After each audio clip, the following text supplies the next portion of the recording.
Sandra all the time is here with a cold heart true. She's the ears and the eyes for me and you. Every day, everyone want to hear from Sandra. And every time on the air, she's getting better. Tell your sister, tell your brother, tell your mama, call Sandra in the morning and in the evening. We always calling Sandra. And when we start fighting, we calling Sandra.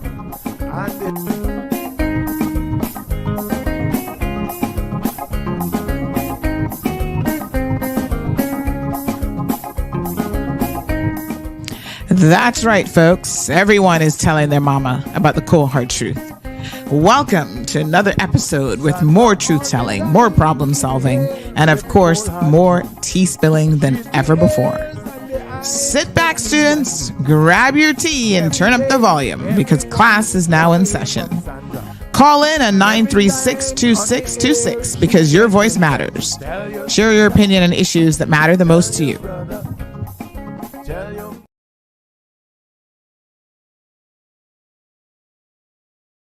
Good morning, happy folks. Yes, it is Thursday, August the 29th, the last Thursday of the month. The year is just going by. How many days until Christmas? We're going to have to start that countdown soon. I'm pretty sure of that. Woo-wee, what a thing. 2024, rolling in to the last segment. Wow. So much to talk about this morning. Good morning, everyone. Let me just get our links for our YouTube channel, or WhatsApp channel, my apologies. So don't forget, folks, yesterday, I'm going to tell you guys something here in a second. Just let me get Instagram going while I'm at it. All of my IG people are waiting. They're like, where's Sandy? Let's start that live stream, honey chill. Apparently somebody contacted, I was seeing this trending. Someone contacted some really unusual mosquito-borne disease. Did you guys see this? I need to look it up and see what it's called. It's got some long name. And I think they died from it, if my memory is serving me correctly. I'll double check the feeds. But gosh, so much news you got to keep up with these days. All right, I think our Instagram people are ready to come on. Yes, let me get them going so they can start to join the program. Okay, let me see here now. All right, let me grab the Facebook link and then I'm going to send this to everyone in the news channel. Now, I was going to say that the news channel is, I think you guys are kind of getting the hang of it. I see more and more people joining. And then some people are like, but I joined, but I still don't know how to get the news. I keep reminding you guys that it does require you to click one little button to look in that section. And then once you do that, you get the alerts and notifications. But a gentleman was saying to me yesterday, Sandy, I get the alerts and notification, but if I don't click on that quick time, then I don't know where to read it. And I said, oh my gosh, I need to spend more time showing you guys how to do this. Because yeah, you're still getting there. Okay, let me see. All right, so everybody on the WhatsApp channel, you should now have the show details. There you go. It's a little picture. I couldn't even think of what picture to use today. And so I have a little picture of myself. That look in my face is kind of a little bit sinister, I think. Sinister Sandy. Let me see if I can share it to you guys. Hold on. Oh, yeah. I can pull it in here. Look at this. I should use this as my little, like when my mic is off, I can put this in there as my little image. Look at that. What a hot mess. Yeah, I tell you. Yes, sir. All right. Oh, you know what? I'm looking at this picture and I'm like, where's my pop filter? I don't have that on anymore. I think that was on another microphone stand that disappeared. Okay, so listen. Ooh, we had some action yesterday in the neighborhood. Honey child. All right, so let me remind you. I'm happy to teach y'all how to do stuff. Hold on one second. Let me just see if I can get this up again. Just hold on a second. Y'all are cracking me up. Okay. I wonder if I can. You know what? I have an idea. Bear with me. Let me you see, now that the other phone is an iPhone, you know, I can do things quicker on that phone too, because I'm just so much more used to iPhones. So hold on, I just had an idea. I was going to show you guys this whatchamacallit again? The phone, but I got a lot of messages on my personal phone, and sometimes, child, they be private. So I'm like, can't show you guys all that stuff. But no devices connected. Okay. But I think I can use this other phone, which is normally not that many messages, and show you exactly what to do. All right. So hold on one second. Yes. Look at that, honey child. Mama's brain is working today. Yes, sir. Take that, TD. Oh, yeah. You can turn down your notifications as they're a tad too loud. Okay. That's on this phone, but I want to show you all this phone. All right. So hold on a second now. Yeah, that's the studio phone now. So hold on. We're coming, honey chill. I wonder if I could show this to you. Oh, hold on. I might be able to show it to you behind me. Oh, but you know what? It probably isn't going to be big enough. All right, hold on. Let me close all these windows. Oh, I'm the queen of windows, like having a bunch of windows open at the same time. I think that's a nightmare for all IT people. Every time my husband sees how many things I have open, he's like, why?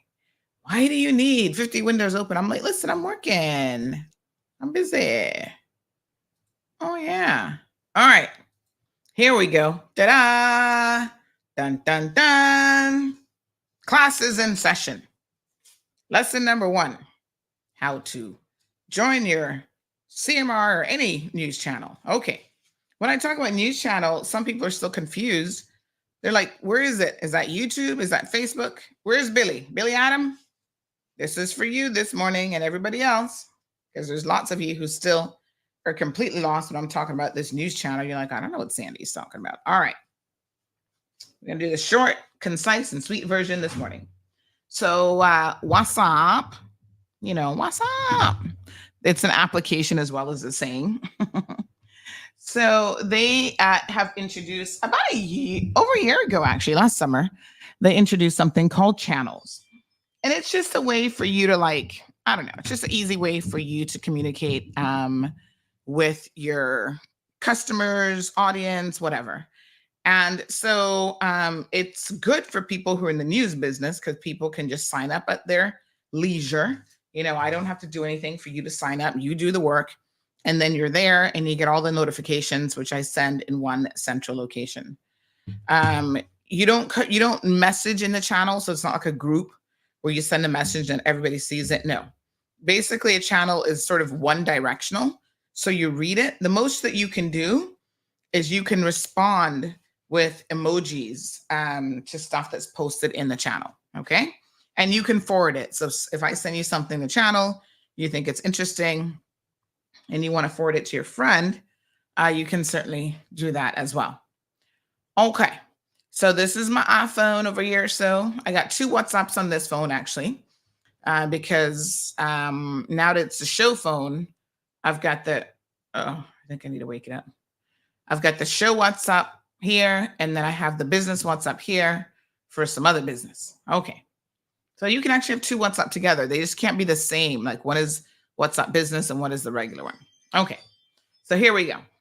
So when I send out a message, I'm going to do it right now. Give me 1 second.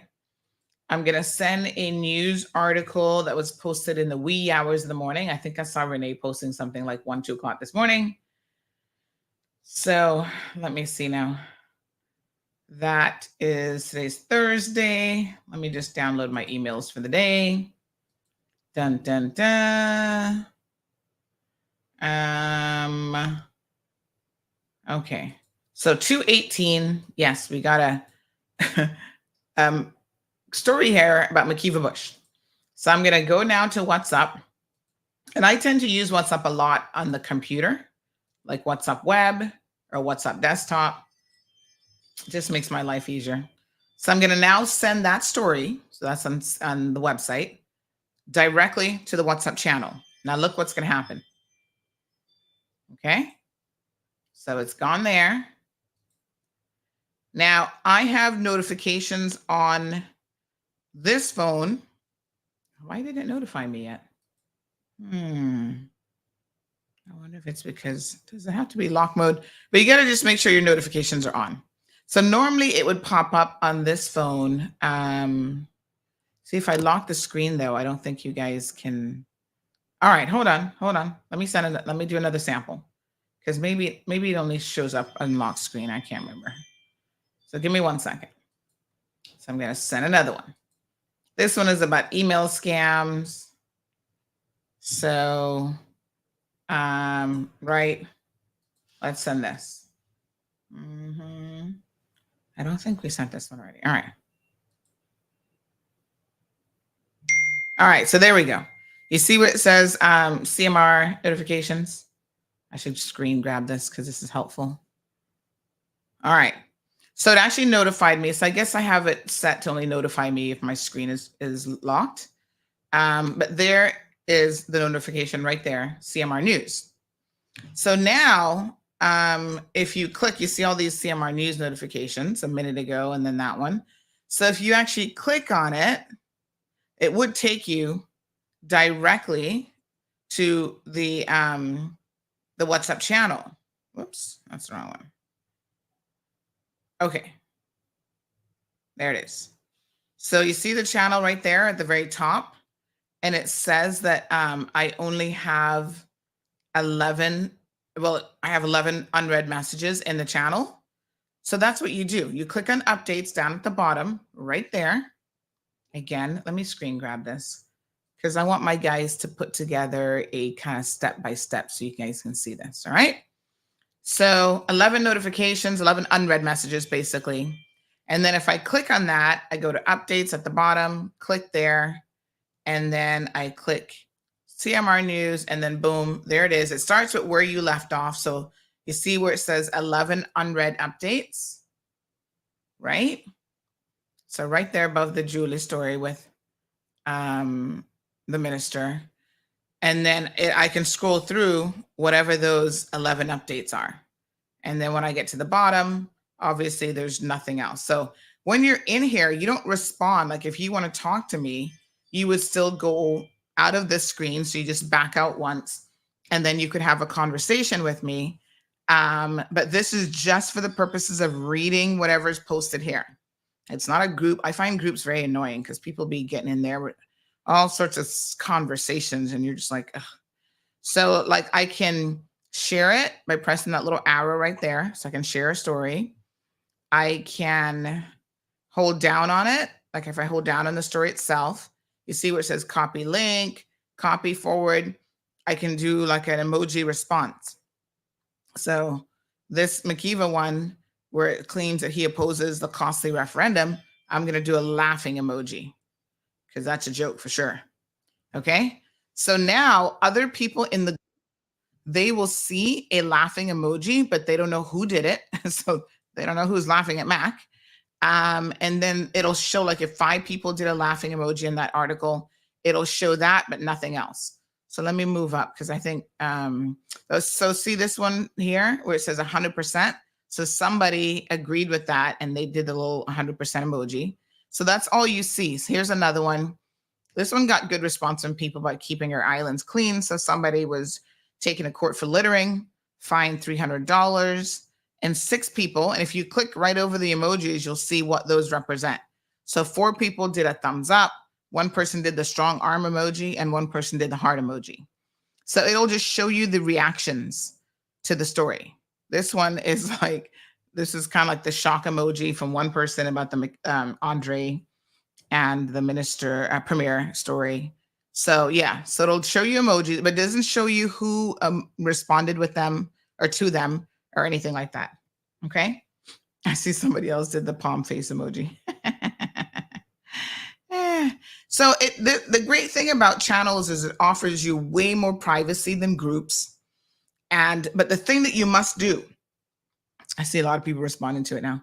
After you follow the channel, up at the very top, you see this top right-hand corner, that little bell? You've got to click that little bell because by default, notifications are muted like this. You'll see the little arrow through it. To unmute it so that you get those notifications on your screen, you simply press it and then it's going to unmute it, right? And then the little 3 elliptical thing next to it, that's like channel information and whatever, if you want to unfollow and stuff. But make sure you unmute it, okay? Now, the other thing that you should check if you, again, I can't talk to you Android users, but if you are a Apple user, just make sure that you know what your notification settings are so you can go into settings and you can decide how you want your notifications to show up. So you can have them stack where that's like it puts all of them like grouped together. You can, you can set whatever you want your notification. Like you can even do it by application. So if I have everything on for WhatsApp notifications, but if I didn't want this, I could say like, show me a preview message. Like I have that as never. You can have it when locked, when unlocked. So you can go in here and customize how your notification shows up for this specific app, right? I kind of just have the default stuff on, like show me unlocked screen, have it show up in the notification center and show it as a banner. Or you can turn notifications off completely. And I also have it with sound. So you know how the person was just saying to me, oh man, it's so loud. Well, obviously, since I'm sending out the notifications most of the time, I'm going to actually turn my sound off because I don't need to hear the audible thing, right? So that's fine. So I can turn, you can turn your sound off. Banner style is temporary or persistent where it'll stay up there. It doesn't disappear. I have mine set to banner style temporary. Now, I have a question for you guys. I'm an iPhone user for many years. On this particular iPhone, you see this little gray thing here? I can move it around. I can do stuff with it. And it takes me into the notification center. The one thing I have never found out, I don't even know how it got turned on. How do I make this thing disappear? It kind of just sits there as a little like, I can move it around the screen and stuff. But it's annoying because I didn't put it there on purpose. And I have no clue how to get rid of it. So any IT people or iPhone people might know this and you're listening to me. How do I get rid of that? This little, you see the little dot? I'm moving it around the screen right now. Tell me, how do I get rid of it? All right, that's my tech question for you guys today. Okay. There we go. All right. So good morning, everybody. So now you should know again how to follow the channel, how to turn on the notifications, and you click on updates down at the bottom to read the messages. And the good thing about that is, it doesn't, if you're communicating directly with me, it doesn't clog up the direct communication. You just go and read it at your convenience. Like some people don't want to be interrupted with things every single minute. They will go and read it like at lunchtime or, in the evenings or whatever. All right. Good morning, Dee Dee. Irvelyn Diamond Princess is watching from NYC this morning. Good for you, girl. How's it going there? Damaris, so good to see you. Also in NYC, I believe. No, from Florida. What? Y'all traveling all over the place today. Ingrid, good morning. We have Ingrid Rivers and Ingrid Jones, both in the house. Miss Aline, good morning to you, darling. Robert is here. Whoop, whoop. Wee wee, good morning. Carrie Dean, so good to see you. Wishing everybody a great Thursday. Miss Jean in the house. How you doing, honey child? By the way, we got some how you doing, honey child mugs. Gracie, Lavana, good morning.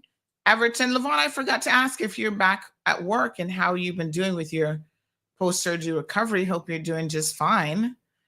Everton, Aliano, Windsor Park crew, Miss Joy San, Shaka Zulu, good morning to you. Miss Emma in the house. Johan, talking about who we blazing up today. Johan always looking for fire. You know what to say. You play at fire, you get burned, Johan. You got to know how to handle the heat. Alba, good morning. Corrine, good morning to you. Miss Pat, strong wilt. Oh, Johan gets so bored easily. Johan, stay focused now. Miss Barbara in the house. Blackberry says you love too much mix-up. I'm sure she's directing that at Johan. Yes, he does. Miss Lucille says a very good morning, Sandy. Hope everything goes well today. And no upsetment, and we're all good. Listen, y'all be acting like it's a crime to tell people off and to set the record straight. That's no crime. That's what keeps your little heart ticking.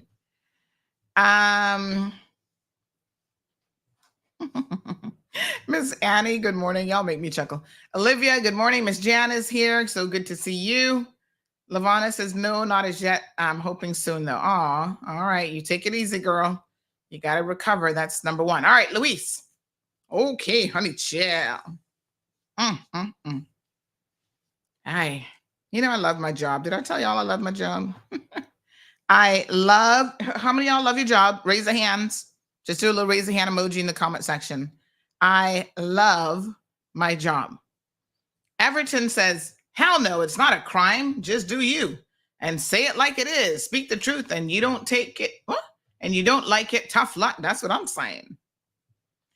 I saw some of you trying to cause trouble with Monday's show after I had to put that individual in his place. Y'all were trying to message Offreg. Oh my God, did you hear Sandy Gerson? Offreg reached out and said, Sandy, was this on air? Because they not got time to be listening to me. And I said, nope, it surely wasn't. It was 9:31 in the morning. And they said, okay, we don't care. It ain't their business. They don't control Meta, in case y'all missed the memo. But some of y'all so salty, trying to message Don Seymour. You see, that's exactly why.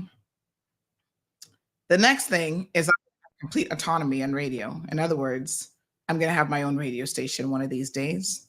I'm manifesting it, I'm projecting it, and it is coming. And so then when you want to complain, you can just message me directly and complain to me. And I will say, oh, thank you for your complaint. As long as it doesn't happen on radio, Offreg ain't got nothing to do with it. They don't license Facebook, Instagram, or YouTube. And quite frankly, as Everton said, if you are offended by something, my gosh, do you guys not have any willpower? You simply don't listen. Simple as that. Satish, good morning. How are you? Anyway, y'all love to be insulted. You know when people complain and then still sitting here listening to it? I'm like, why? You love to be tortured? I'm not in the business of torturing people. I promise you that. I don't bite, really. Anyway, y'all a hot mess and then some. Anywho, and thank you so much for the 90% of the people who are here for it and who love it and who are like, Sandy, can I get you to turn up more often? I'm like, no. I'm actually one of those people who has no qualms. I should have been a sailor in a previous life. I might have been. Who have no qualms at using profanity, obviously in the right circumstances, never in front of children. Because you actually insult me when you do it in front of children. I'm like, oh no, honey child, you can't be doing that now.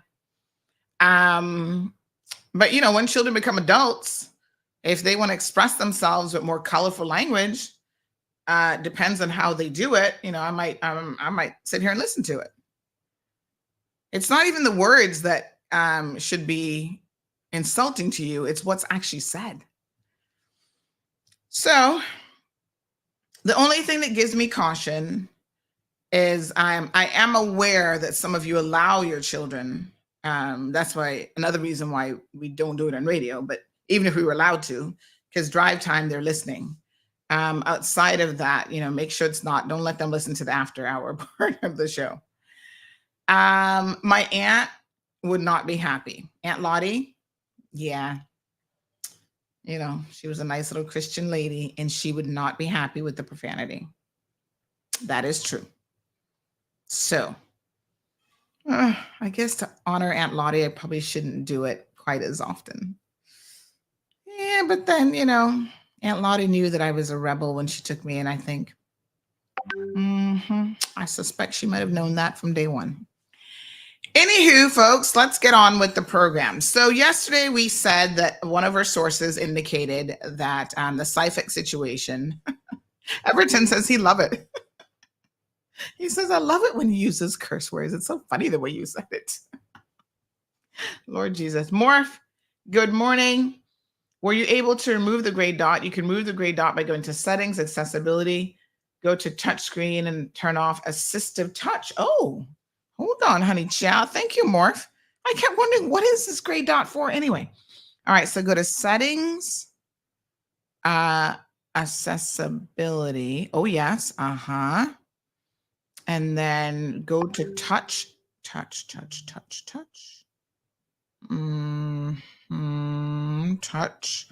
We have audio and visual, subtitles and caption. Where's touch?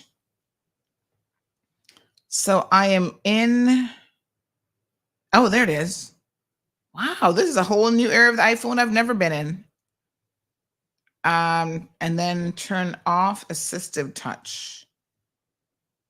Reachability, assistive touch is on. Turn it off. Are you sure you want to turn it off? Yes, because I don't even remember turning it on. And it's gone. Hallelujah. Thank you so much, Morph. Yes, finally. That's been there for years. I couldn't figure out how to turn it off. Oh my gosh. What a hot mess.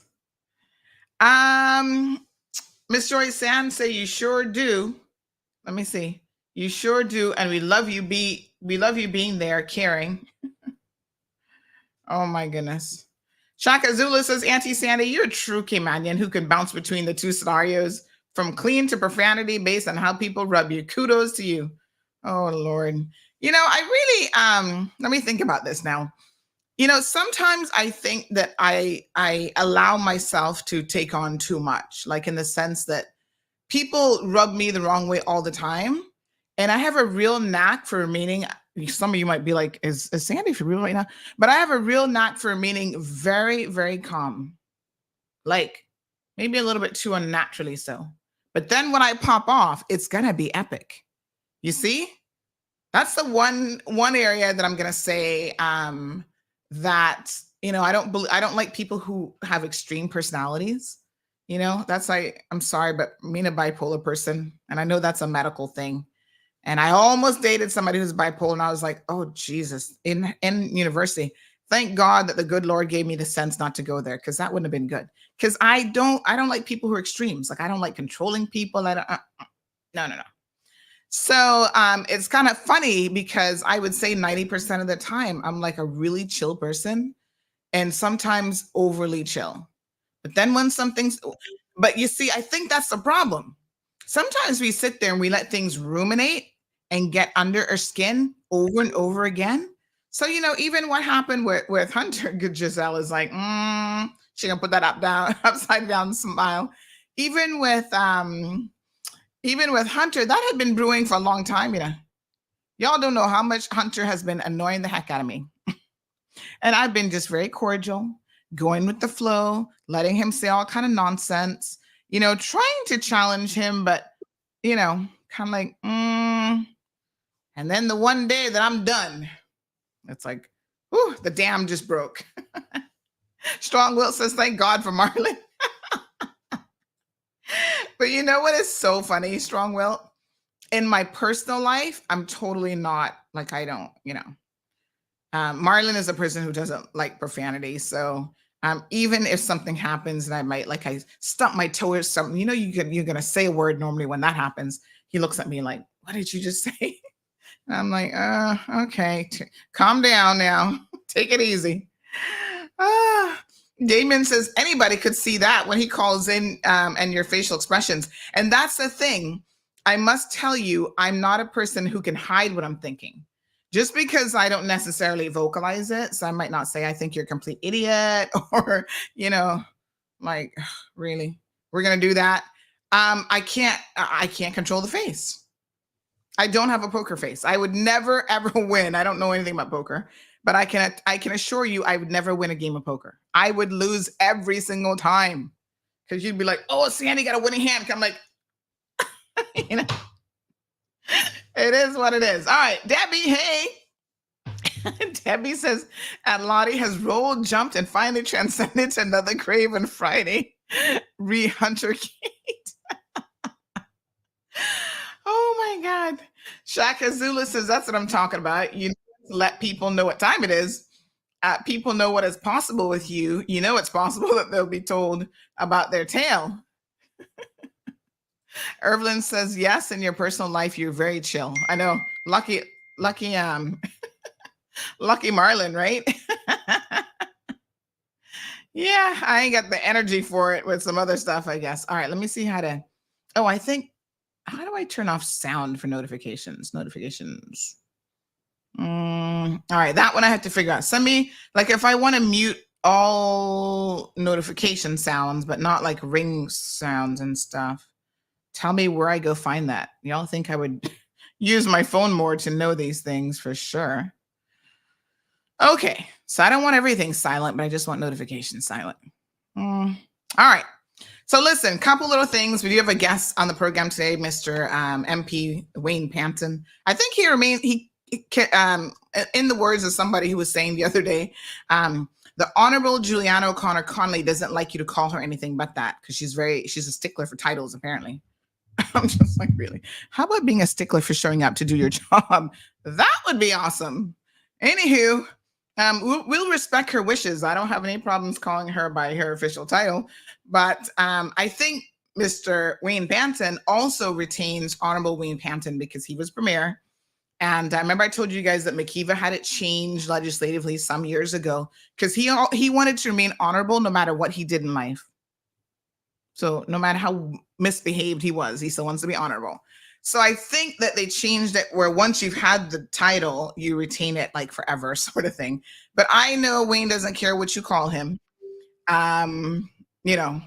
within obviously his name.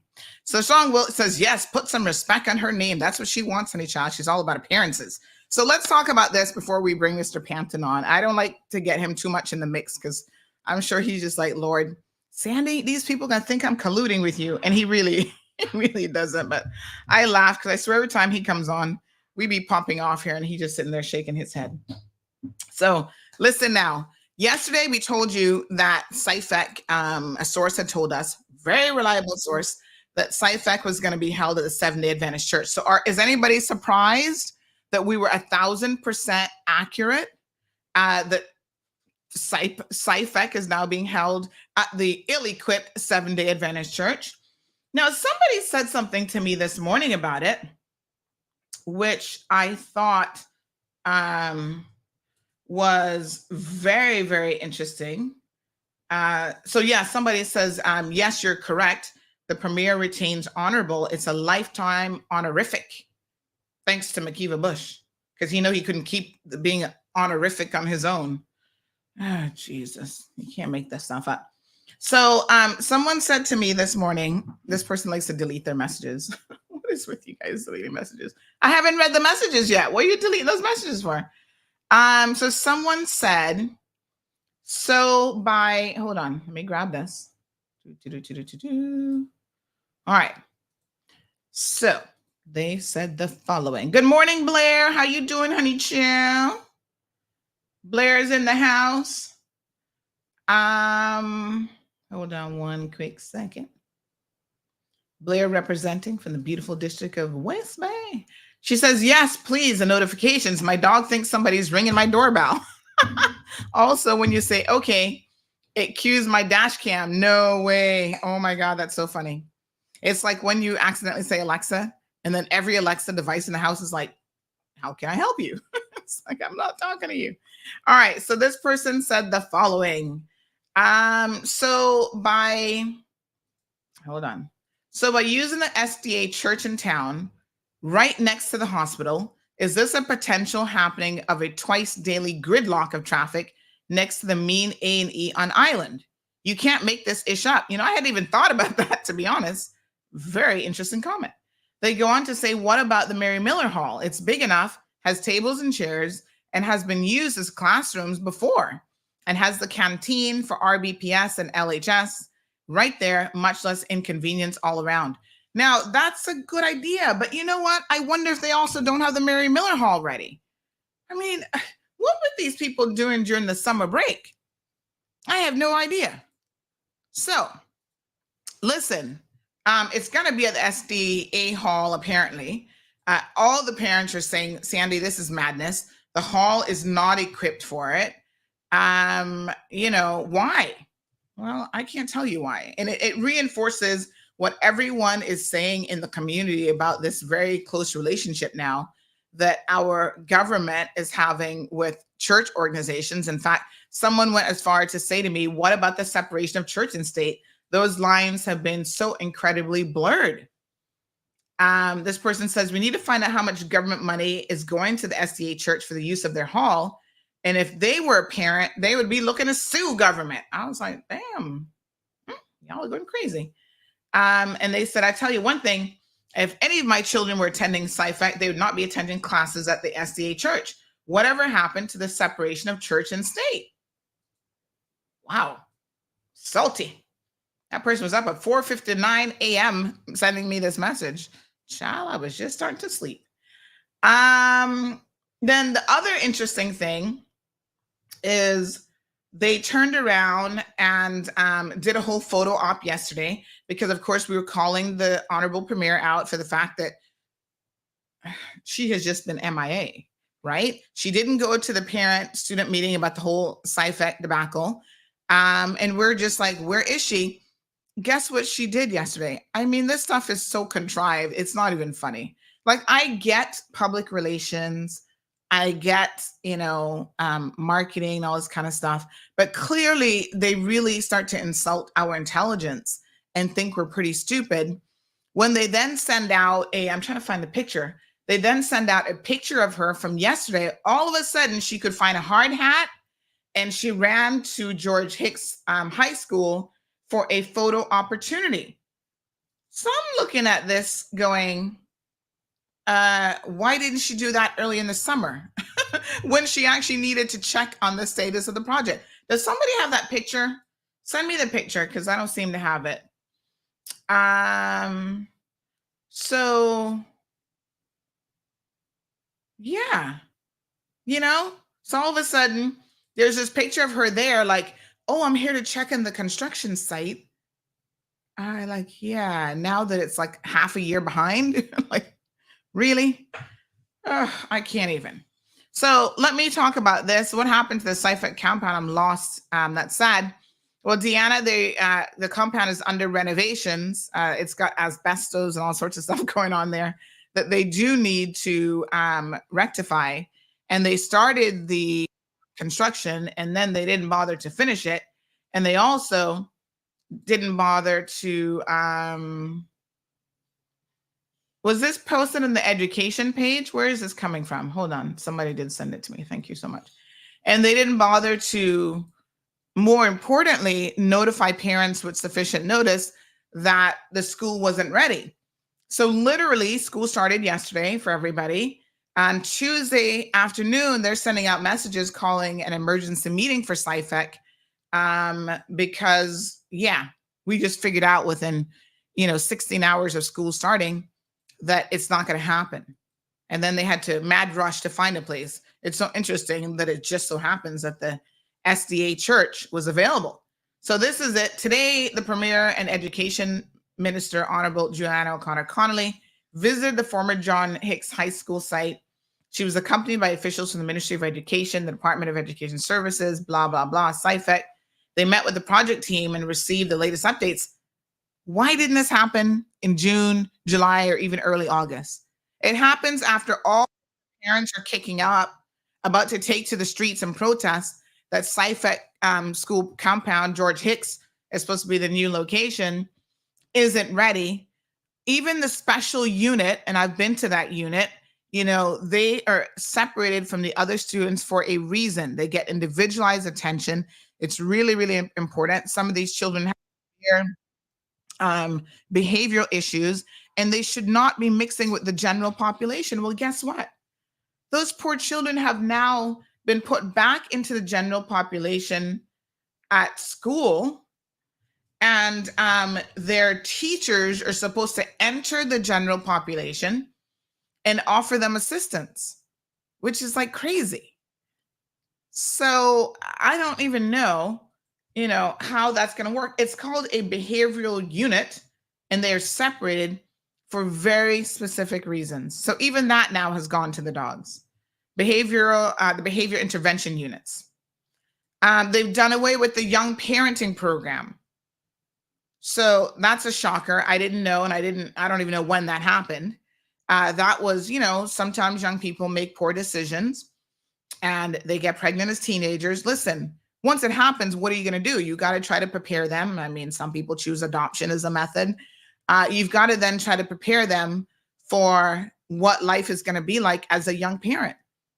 Listen, having a child at 15, 16, 17 years old doesn't mean that your life is going to end. Lots of people have done it, and they've gone on to be great parents, be responsible, further their education. But you need a little bit of extra help in most of the cases. And so, unfortunately, that program, which was, again, geared towards giving them additional support, has now disappeared as well. It's just like, wow. As my aunt would say, we're going from bad to worse. Shaka Zulu says, question, does Cayman have a separation of church and state? Well, I don't think constitutionally there is. Like in the US, it's supposed to be a very delineated thing. I don't know that it's quite that way here, but I mean, there should be some degree of separation.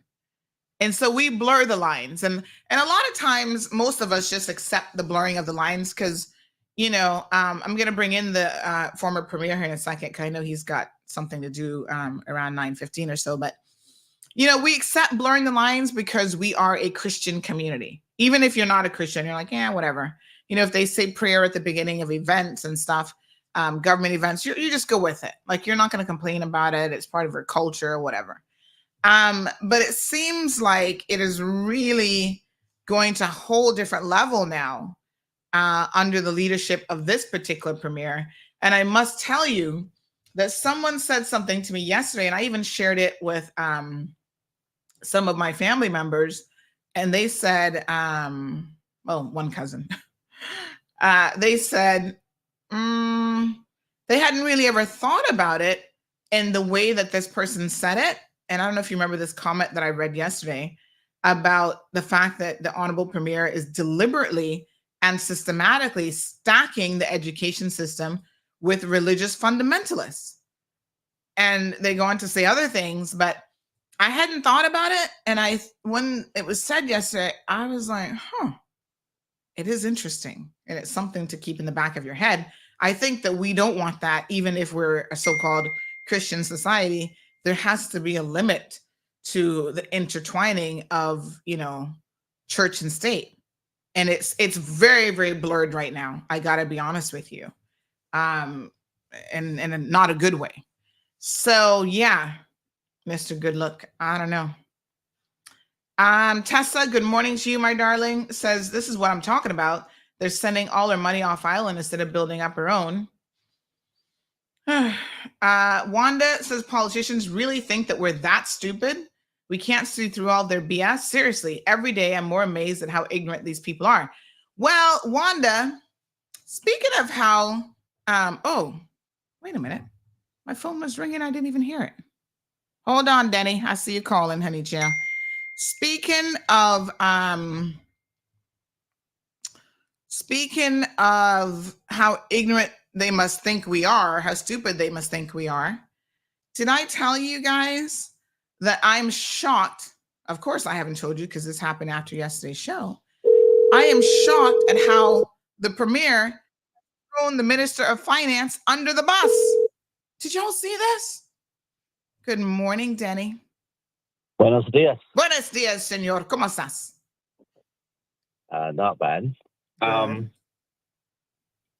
The King of England, yes, is the head of the church officially. Yes. So it's crystal clear that there is no separation between church and state. Under the UK system? Yeah.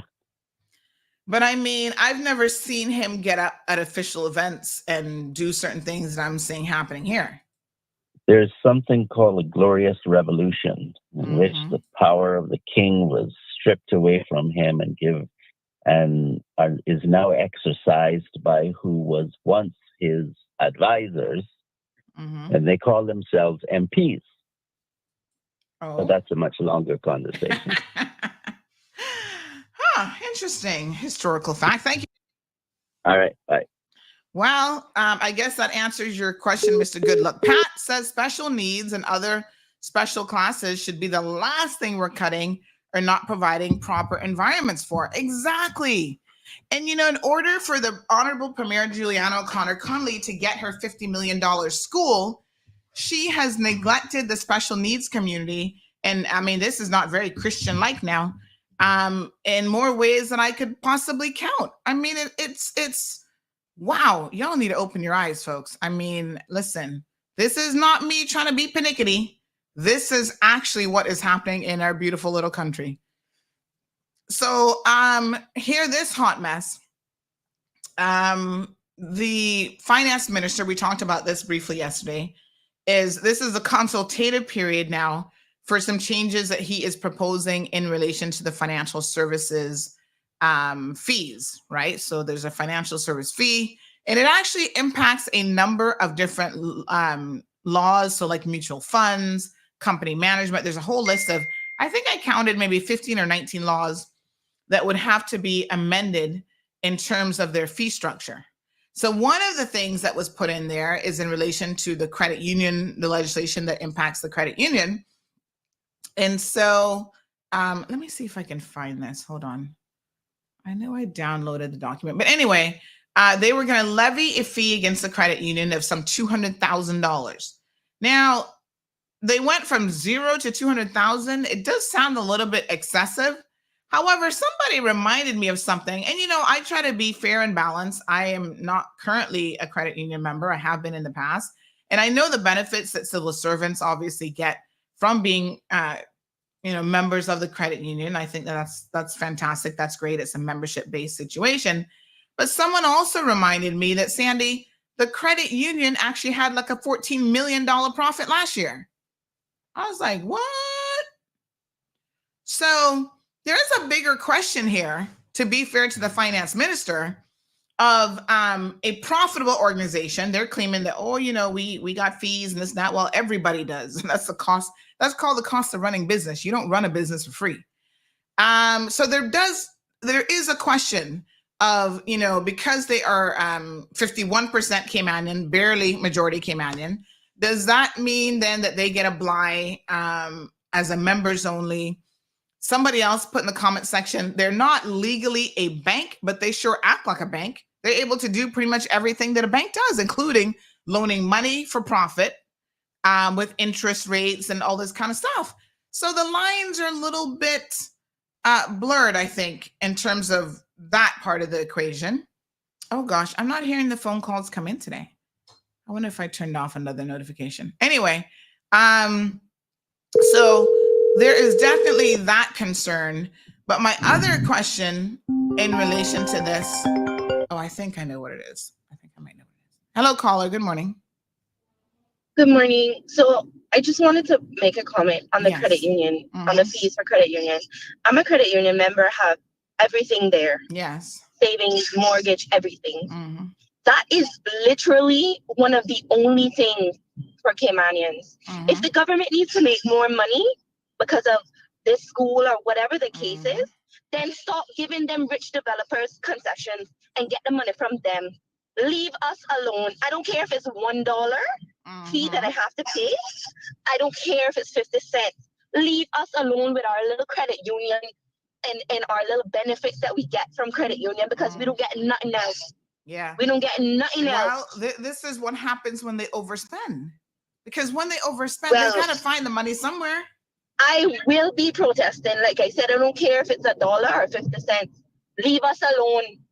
Yeah.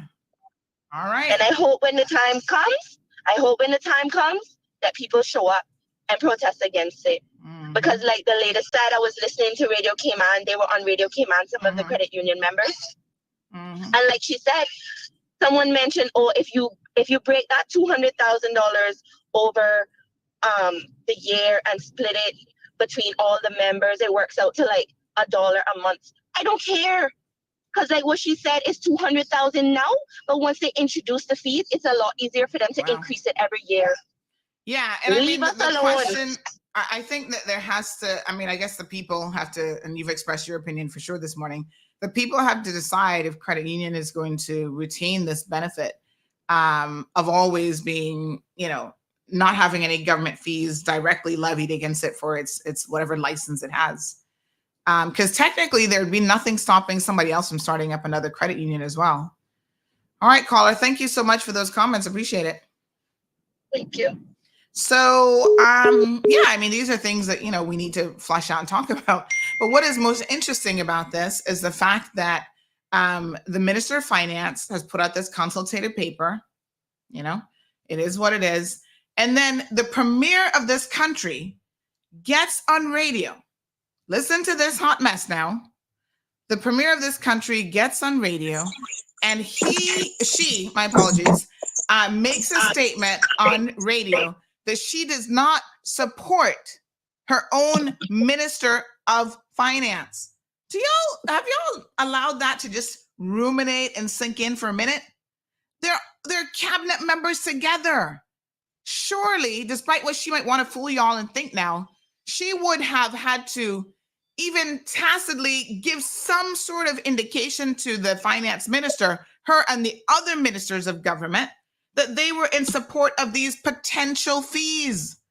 There is no way that the Honorable Andre Ebanks is on a frolic of his own, and her and everybody else that's now cowing, behind whatever, didn't know about this document, didn't know about the proposed increase in fees because they're all overspending. It's impossible. And so for her to throw him under the bus, I hope to God he got double the prayer beads to deal with her, and he is paying attention to what's actually going on here. Good morning, Mr. George. How you doing, honey chow? Well, Miss Sandy, I hope you have your blood pressure machine close by you. As you better ease up. Charlotte, I better get me some prayer beads, prayer beads as well. Because we gotta be doing a lot of praying around here.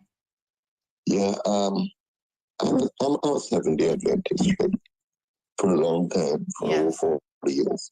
But I sent you the number of the president, Pastor Ivor Harry, and it would be nice if you can get his side of the story, what is going on. But what story? This doesn't have anything to do with the church, I don't want you to get confused here. With the church, I know, but he's the president of the Islands, a Seventh-day Adventist church, and he has to have something to say. About what? And about the fact that education hiring all Seventh-day Adventists? No, about the about well, listen. Mr. George, in the church. Whether you want to know, Mr. George, listen now. The church is a business too, Hold on now. They're the most profitable businesses in Cayman. So I'm not questioning if somebody comes to me and I own a church building, they say, Sandy, we want to use your church building. You think I'm going to say no? That's more money for God, they claim. I don't know how God needs or uses money, but anyway, that's more money for God. Of course, the church is going to say no. I don't have any questions for the church. I'm going to be very, very honest with you. I'm not saying that the church is doing anything wrong. I'm not even saying that government is doing anything wrong, except that they should have been prepared. They should have had a game plan from at least a month ago, because they knew by then the project George Hicks would not have been ready. It's like this mad rush at the last minute. And I do find it ironic, given what we know about the relationship between education and the Seventh-day Adventist teachers that they've been hiring into schools. I just find it peculiar and weird that the only place that they could find that would work is the Seventh-day Adventist Church. That's all I'm saying. I don't need to hear anything from the church or anything like that. I'm just raising another eyebrow. I'm soon going to need Botox. I've been raising my eyebrows so much lately. Yeah, I understand, Miss Sandra, but what I'm saying is, for respect, I mean, he is the president, and he has to have his house something to say, because it's going to be rented in what, there's question that to be asked from him, and he'd be the best one to. Well, what question? Let me. I don't think I have a question, but what question would you like me to ask of him? I can maybe ask it on behalf of.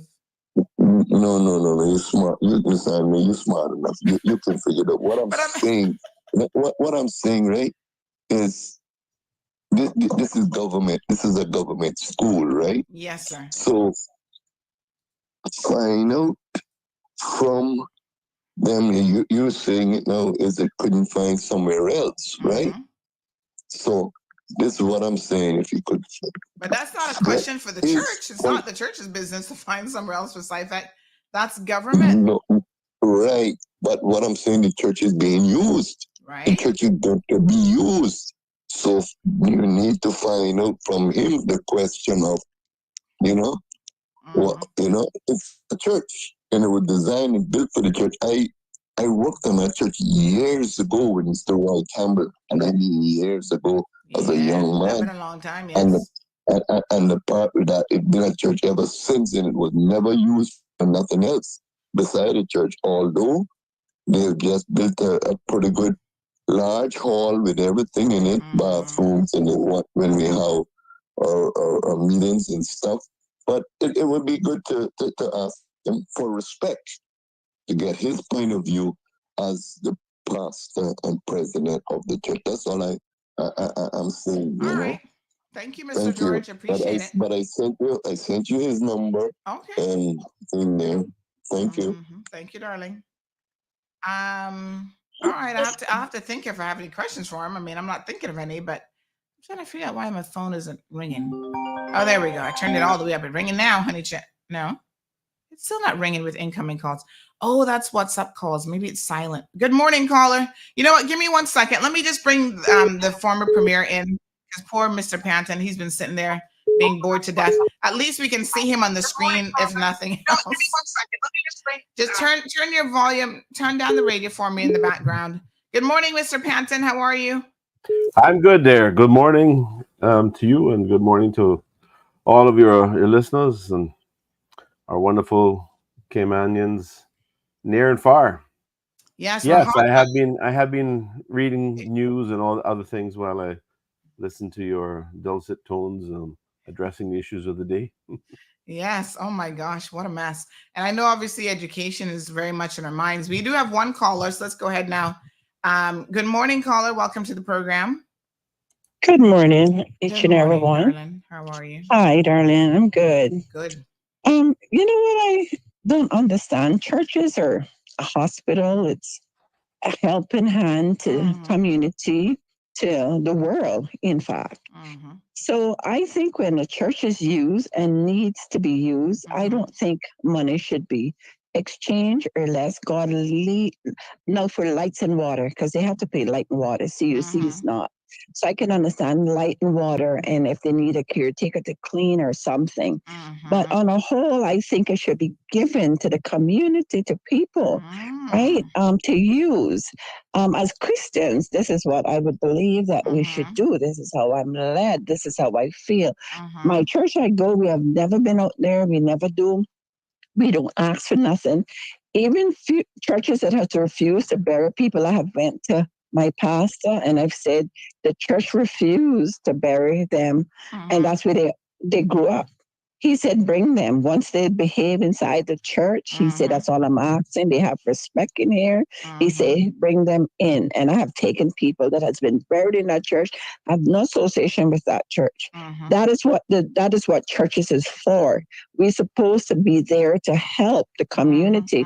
People are so stressed, they're overburdened. The government is already broke and looking money because sometimes mistakes they make and all of these things. But even if they make the mistake, who is hurting is the community. Yes. So I don't think that churches should really charge. I think they should be left for people to say, well, you've been good. Here is a donation. And sometimes you get so much more from that.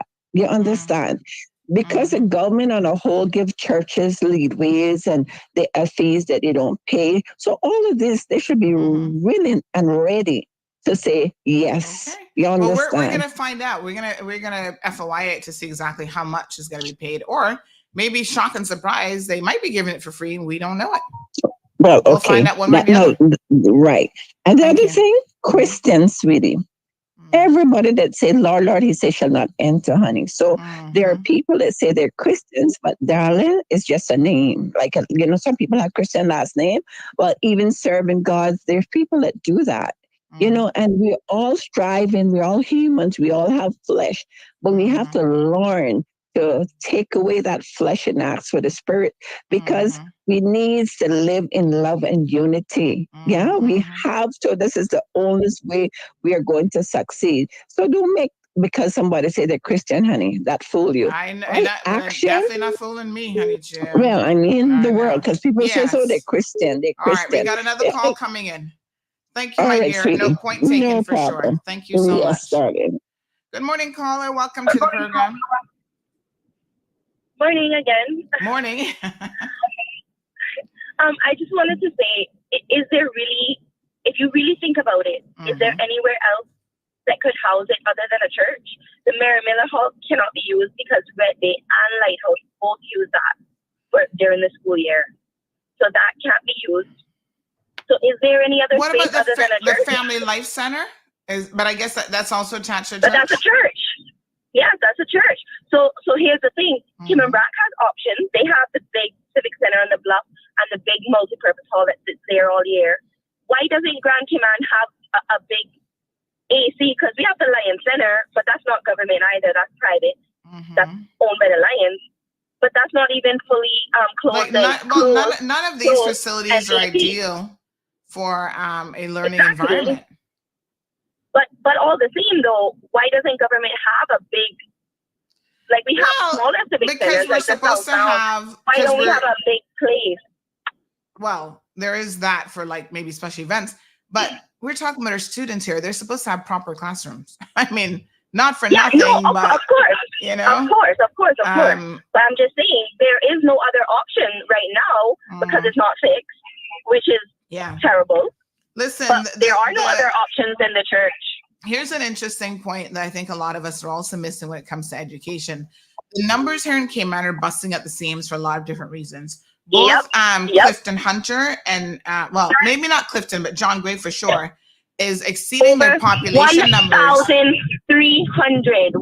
And it was designed for something like 1,000 or maybe 1,200 at max. So these schools are over capacity, which impacts the learning of the students, the safety of the students, everything else. And yet, instead of this education minister prioritizing the education budget here, where there is a business case to be made for it, she wants to take $50 million of our money and build a school in the Brat that there is no business case for. Have it make sense? Yep, it's very, Premier Panton, feel free to jump in anytime you feel like it, honey child. Thank you so much, caller. Appreciate it. Mr. Panton, some days you got to be aggressive on this show and just jump in when you feel like it. Let me read a few comments while you think about this, because I do want to talk to you in all honesty about this $50 million school. I mean, it just is ridiculous. Flashpoint says the credit union competes with the local retail banks for customers in every meaningful way, so they must be charges like every other retail bank. The alternative is to restrict their service offering. Don't agree with that. Tell us why you don't agree with that then. Credit unions is an entirely different model. Yes. Retail banks that operate here are operated on the basis of profit-making institutions that have local or international shareholder bases. It is not all of the customers. You know, a credit union or our credit union here is operated on the basis of a mutual society. It's all of the members are effectively shareholders in the entity. So the model is completely different. This has been set up in this way for, you know, for the last, I don't know, 100 years or so in some cases. I think the local one is about 60 years, 50, 60, 55, 60 years or something like that. So it is not comparable, you know, to the models for normal retail banks. And I think, you know, the reality is that the credit union here has been a significant lifeline for a lot of people who have had challenges, you know, for whatever reason, in utilizing ordinary retail bank services. You know, they have financial challenges. They can't qualify with for many of the, or can't meet many of the credit policies, and the costs are higher. I mean, the credit union has kept interest rates probably 1.5 to 2 points lower than the typical sort of retail banks in Cayman, and that is facilitated by, you know, the fact that they have a completely different operating model, that it is owned by the members of the credit union, and the government has not charged significant fees or any fees really to the credit union since its inception. The difficulty is if you start, the minute you start putting a number next to a name on a schedule, whenever government is looking at revenue measures, that automatically then becomes a potential target. So even though perhaps $200,000 isn't going to kill the credit union today, tomorrow may be entirely different, and it begins a process that hasn't occurred for, you know, 50 plus years, that could potentially change the nature of the way the credit union has been operating. I'm not in favor of applying those. So what about the because it's not regulated in the same way as a you know, as a normal bank. It has some, you know, they have to broadly meet many of the provisions which support the financial integrity of the organization, right? But it is not regulated in the same way, and that's not just unique to Cayman, right? That is around the world. So, I mean, because it's not regulated in the same way, could that be said to be a good or a bad thing? Because, I mean, banks obviously have to face very, very stringent. We see a number of comments here, but people saying, this, Carlene says to give you 10 kabooms for that. But, you know, there are other people who say that the credit union, you know, that might be what's on paper, but in real terms, they act as a bank. They're doing everything that commercials bank do. They do many of the things that commercial banks do, but they don't have the same kinds of you know, conservative policies, conservative credit policies that the many of the retail banks operate under, because they're protecting themselves in a much more you know, conservative and strict way. Yes, you know, they have all kinds of obligations because they have lots of, you know, third-party deposits and all this sort of stuff. But I think the credit union model is one which has grown up and existed around the world because an alternative to the normal retail banks was desirable. Many parts of the world, credit unions operate are the only facility available to communities for banking and similar services that retail banks would normally provide, because it's just not worthwhile for them.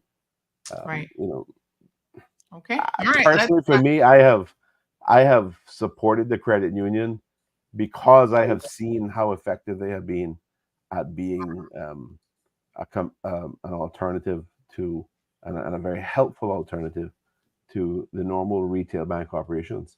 I see the comment there. I don't know what that person means by saying. Let's go through some we of these. all know why. El Ray says, we'll have to ask, but El Ray says the credit union has been great for me. What I've managed to do through them wouldn't have been possible with the regular banks. Carlene, yes, this very Pat says Mr. Panton will always defend the credit union, and we all know why. Well, actually, we don't all know why. So do enlighten us, very Pat, as to why I'd like you to think know that's the case. Other than what I've indicated, I mean, don't assume that we know anything. Just come right out and say it, and then obviously Mr. Panton can address it. Speaking about addressing things, there's a question that I do have directly for you this morning, but let's read this comment. This commenter in WhatsApp said, you remember the pay raise? It was a one-time honorarium, actually, but Julie gave civil servants when she went into office as premier. She's taken that money back. You warned them, says this person. Well, I hate to be the person to say I told you so, but nothing in life is free. Somebody gives you something over here, they got to take it and then some over on this side. So yes, you guys will remember quite well when she was doling out money within the first month of her taking over the premiership, and the civil servants were all happy. They were like seals clapping their little fins. And I said, be cautious, because the government does not have this money. So now the fact that they're trying to raise fees in 2025, going ahead into 2025, demonstrates that they see the writing on the wall very clearly about the fiscal position of this government, of the country, and they have been hemorrhaging money on projects and all sorts of stuff with no fiscal restraint. And here we go. Now something's got to give. So Johan is in the house. He says Cayman's credit union is unique and very different from the other commercial retail banks. Plus, it is owned by its local members. So the 51% Caymanians, he is saying. Good morning to Jaron. So good to see you. Flashpoint said most of the retail banks make the bulk of their money from their lending portfolio. When you have a credit union competing with significantly lower interest rates, that negatively impacts retail banks. And to the person who sent me this information, they said they made $14 million last year. No, I don't know. Nisa says credit union was great to me. While I was in school, they offered me an education grant to finish my master's degree. Good for you, girl. Get those degrees, honey chill. Flashpoint says retail banks have higher operating costs, and we want them to compete with the credit union with lower operating costs that allow them to offer lower lending rates. I mean, I guess there's pros and cons definitely to everything. Good morning, Miss Juanita. Haven't seen you in a minute. Hope you're doing well. Miss Juanita says, morning class. Cayman 27 News has disappeared from us, but thank God for CMR. She does it her way. Thanks to Auntie Sandy, at least I get to go back to work sooner than expected, doing what I love to do. And that's going to be a big mess on Monday morning with traffic and those big buses. The school that you're talking about, Auntie Sandy, the name is Cornerstones for those kids with behavioral. Yes. So that's the unit, the behavioral unit. And unfortunately, again, they have now been displaced because of this whole fiasco at Sifet. Now, Wayne, is it okay if I call you Wayne, or do you want me? Are you like Julie? No, that's the name my mother gave me. I'm good with that. So listen to me now. I know that you have been to the behavioral unit because you and I went there for the first time, not together, but you and I were there at the same time. And I could see how moved you were by seeing what the amazing work is that the staff do at the behavioral unit. We were there because you were donating, I think, some bicycles and stuff to the unit so that the kids could have some additional activities. You said that you didn't even know anything about that unit. before then. Yeah, I wasn't aware that it existed on its location and everything. Um, I was very moved by it. I mean, I think it's an essential it's an essential service, um, and it gives the opportunity to children who have these issues to be able to socialize, to be able to learn in their own way, and you know the the the the the, the young people that you meet there are just phenomenal in their own right. I mean, yes, some of them have challenges, um, and but they are beautiful young people that we can't abandon, we can't turn our backs on, and we have to be able to help. Not everybody has to be taken with the challenges they have. And I think I'm just so grateful for the teachers that we have who are able to work with kids like that, and show them tremendous empathy and tremendous love and care and support. So it was very heartwarming, and I've continued to help wherever I can and whenever I'm asked. Yes. And of course, this is part of what I wanted to talk about this morning was just the positivity of going back to school at the end of summer. It is a change um, for for for some kids who are starting school for the first time, for those who are going back to school after getting a break, and we certainly want to wish them all well, and to encourage our young people with their education. um, Absolutely, also want to encourage and acknowledge all the teachers, um, across the board who dedicate themselves to teaching generations of our children, um, you know, and empowering them and giving them confidence. Not, and I'm not saying that every teacher is perfect, because Lord knows I've had experiences with a few, a very small few, I should add, who I would regard as not being entirely positive at all. But the vast majority um, do an amazing job, and they're not, teachers are not paid as much as they should be. Well, that's the honorable premier is changing that these days. So Well, I think the problem is, though, that what if you're going to pay teachers more, which I certainly advocate teachers getting paid what they're worth, your value to society. But I also advocate ensuring that there is performance management, that we are getting what we're paying for. right, that's the key. Yeah. Performance management. I love it. All right, thank you so much. I feel like this is going to be one of those quick fire kind of shows where we'll be jumping all over the place, talking about a little bit of this, a little bit of that. Now, let's do a little bit of rumor control here. But before you go on to that, can I just say that, I also wanted to take the opportunity to encourage parents to be fully engaged in their children's education as well. We all know that life can be a challenge for parents. Some of them have two jobs, and some of them have they have multiple children. It's easy to get distracted, and life can be difficult for many, and stressful. It's also very stressful for the children, and today's world is filled with a lot of anxiety. So I want to encourage parents, and to provide whatever support we can to them, to make sure that they take every step that they can to remain fully engaged with their children's education.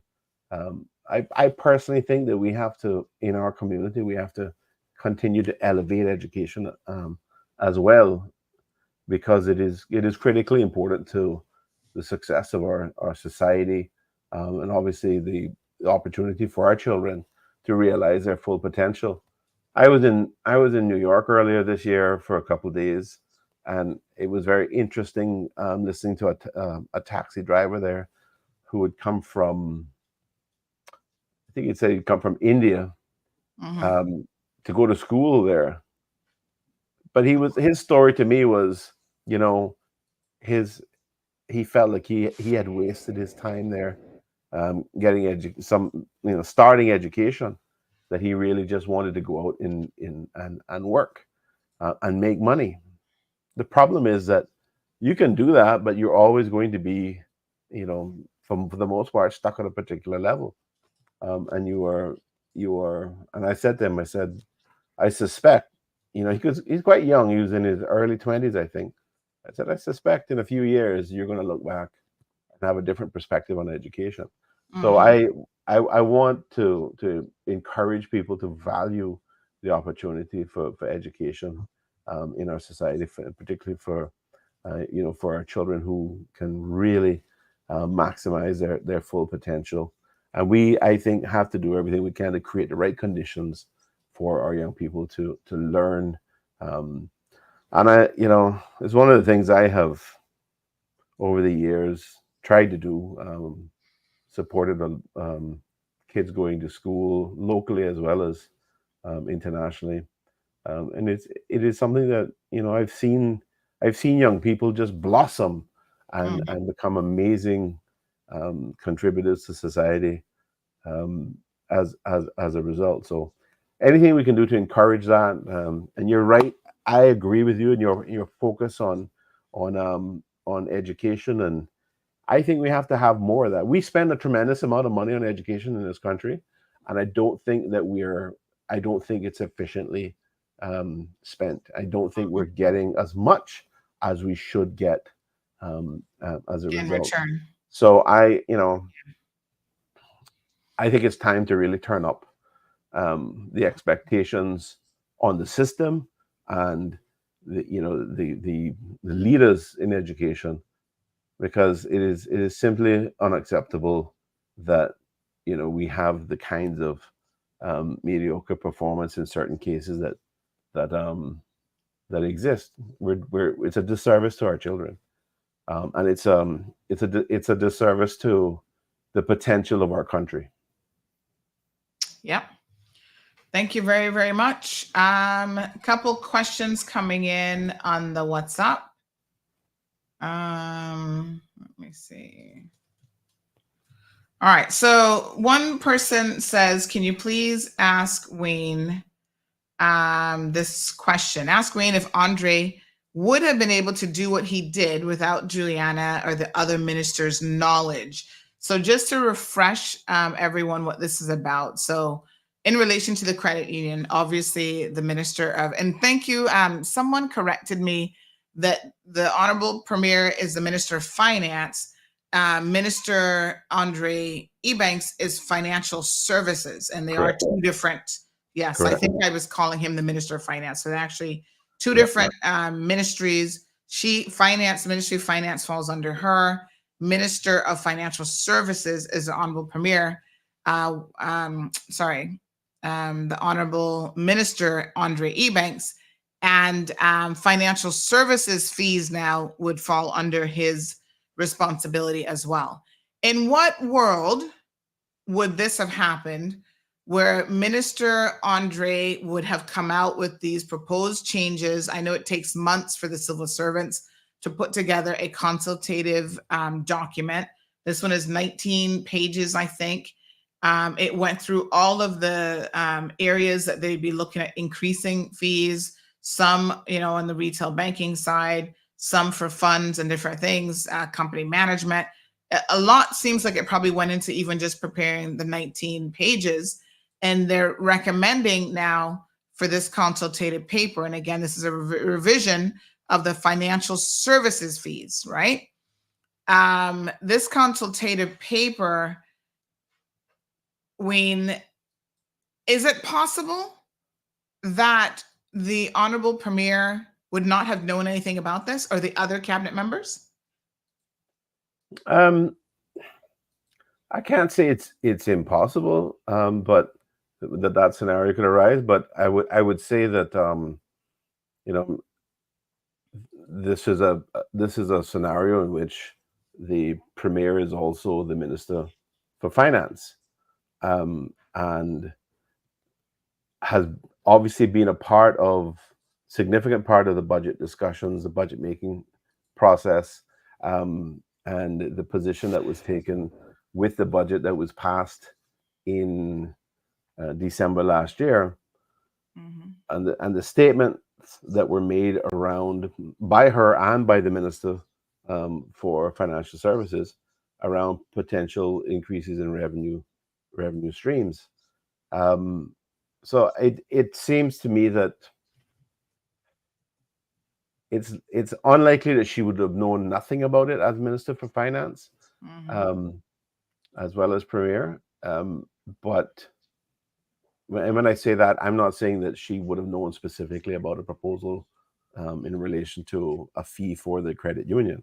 But she would certainly have been aware, or would have expected her to have been aware, generally of the types of fees that are being looked at, as well as the process in terms of the consultative process, which is not abnormal. That is one which is typically done. I served 4 years as the Minister for Financial Services, and it wasn't abnormal to have a sort of white paper approach with discussions around changes to laws as well as fee proposals. But and that I should say that doesn't necessarily, although it can and sometimes does have caucus discussion and cabinet approval, it doesn't necessarily have to follow that path. But I would say it's unlikely that there would have been no knowledge entirely of the process, and perhaps the broad details of what was proposed, because it's inherent and it's significant to the role of the Ministry of Finance in the operations of government. Okay. Good question. Hopefully that answers it. I mean, I would also find it difficult. Now, I don't know Minister Andre particularly well, but he does strike me as someone who is like, he seems to be a little bit by the book. You know what I mean? So I would have thought, and again, I guess only those who have the inner knowledge of what's going on in relation to this can tell you this, but I would have thought what he knows about the civil service and the impact that an introduction of that particular fee for the credit union would have meant, I would have thought he would have spoken to other cabinet members about it as well. Like, I would find it, if every cabinet member says, nope, he didn't, he said, no, he didn't, then I would have to accept it. But I would find it hard to believe that he wouldn't have. Like, that to me is, of all the fees that are in here, and like I said, there's a whole list of them. I would be shocked, because this is the one fee that directly impacts the average Caymanian, because it's part of the whole credit union thing. Danny, I see you calling. Any iPhone users might tell me this morning why are you calling on WhatsApp or straight line, Danny? Get yourself a Samsung. I know. You're calling straight line this morning? I think that is my phone notification. Well, I mean, I'm hearing other stuff, but I'm just not. Calls are just not audible. I'll let you know in a second. Okay. I think you're calling straight line, but I can't quite. Well, yes. Morning. I just understood Mr. Panton as saying that the decision to put the fee on doesn't necessarily have to be approved by cabinet. It could follow another process. No, that's not what he's talking about. The consultation. Yeah, because this is only consultation. So what this is a more informal consultation process There is obviously a formal process which is utilized more generally, which is the 28-day constitutional provision, where there's changes to legislation. There is not a similar provision in relation to changing regulations, fees that are set out in regulations, but there will usually be a consultation process around that, for depending on the particular circumstances. It's usually going to be for a similar kind of period. I think this one is as I understand it, this one is a little bit shorter, or quite a bit shorter. I don't know why it's that short. But to your question, Sandra, knowing Minister Ebanks, I'm pretty sure that he would have at least, and I don't know about the timing, but I'm pretty sure that he would have, made colleagues aware of this proposal, and the fact that it was ongoing, because one could anticipate that there would be questions being brought by members of the public or by constituents, and that exists in relation to just about anything that we do in government. Yes. And that's the way he has operated very often in the past. Whenever anything is being done that might generate some sort of negative response or resistance, my experience with him is that he would typically be proactive, and he would reach out to colleagues, and he would also reach out to, oftentimes he would do that with the opposition as well, to sort of provide the opposition or provide other members with clarity around the issue, so that they could better contextualize comments that would come to them. So I would be surprised. I would be very surprised if there was absolutely no notification or discussion. And I'm not saying that everybody is going to be familiar with all the details, because, to be frank, there oftentimes, particularly with financial services, many people, their eyes will glaze over on some of these things, and there is not the same level of interest and not the same level of understanding.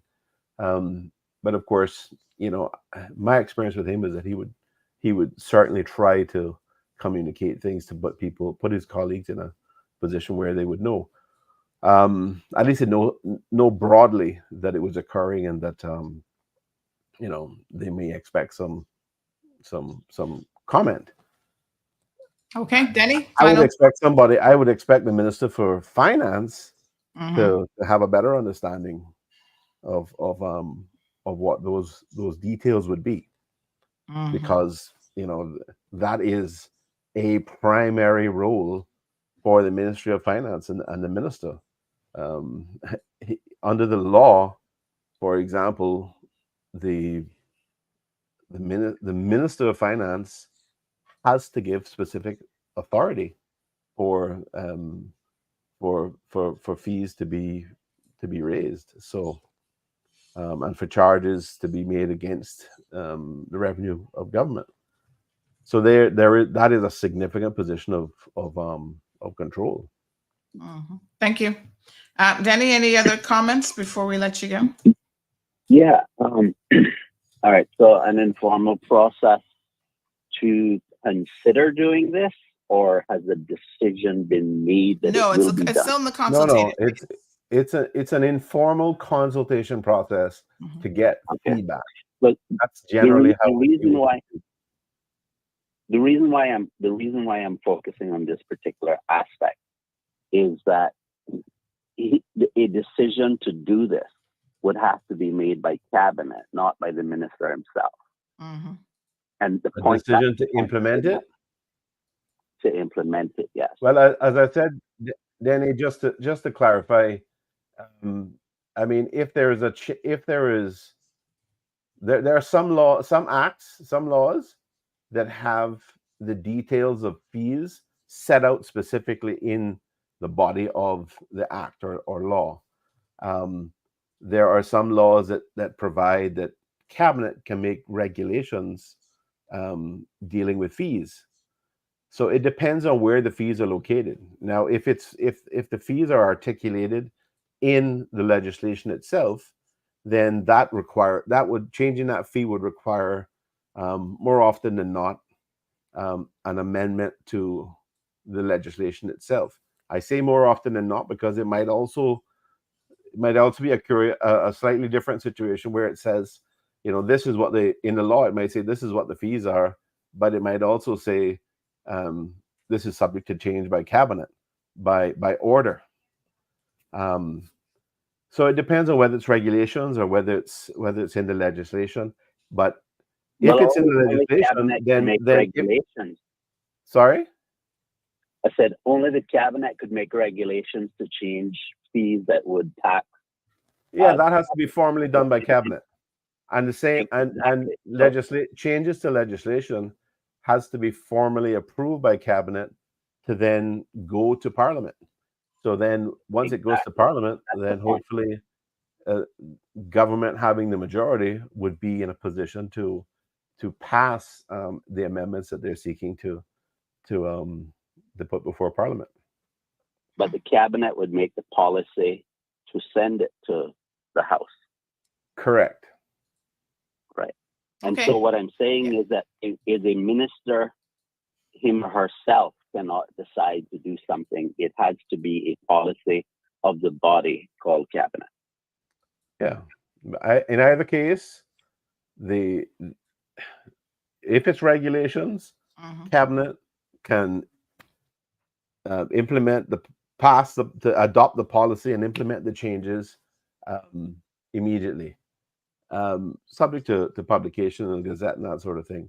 If it's changes to legislation, cabinet has to adopt the policy in terms of the change that it wants to see made, and then follow the process that is required to put legislative changes before parliament and get it and get it changed. All right, Benny. Thank you. Thank you so much. Little educational thing there this morning. Good to know these things and exactly how the process works. So these are all of that. I just have up on the screen all of the different areas that this proposed.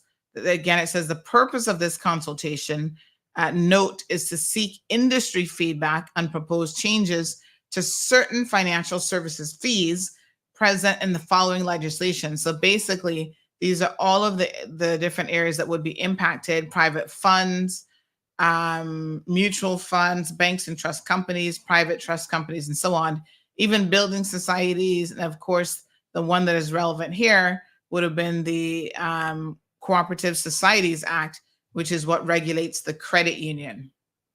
All right. Good morning, caller. Welcome to the program. Good morning, Mr. Panton, and then Sandy, together with your listeners. Yes. Good morning. Good morning, sir. Yes.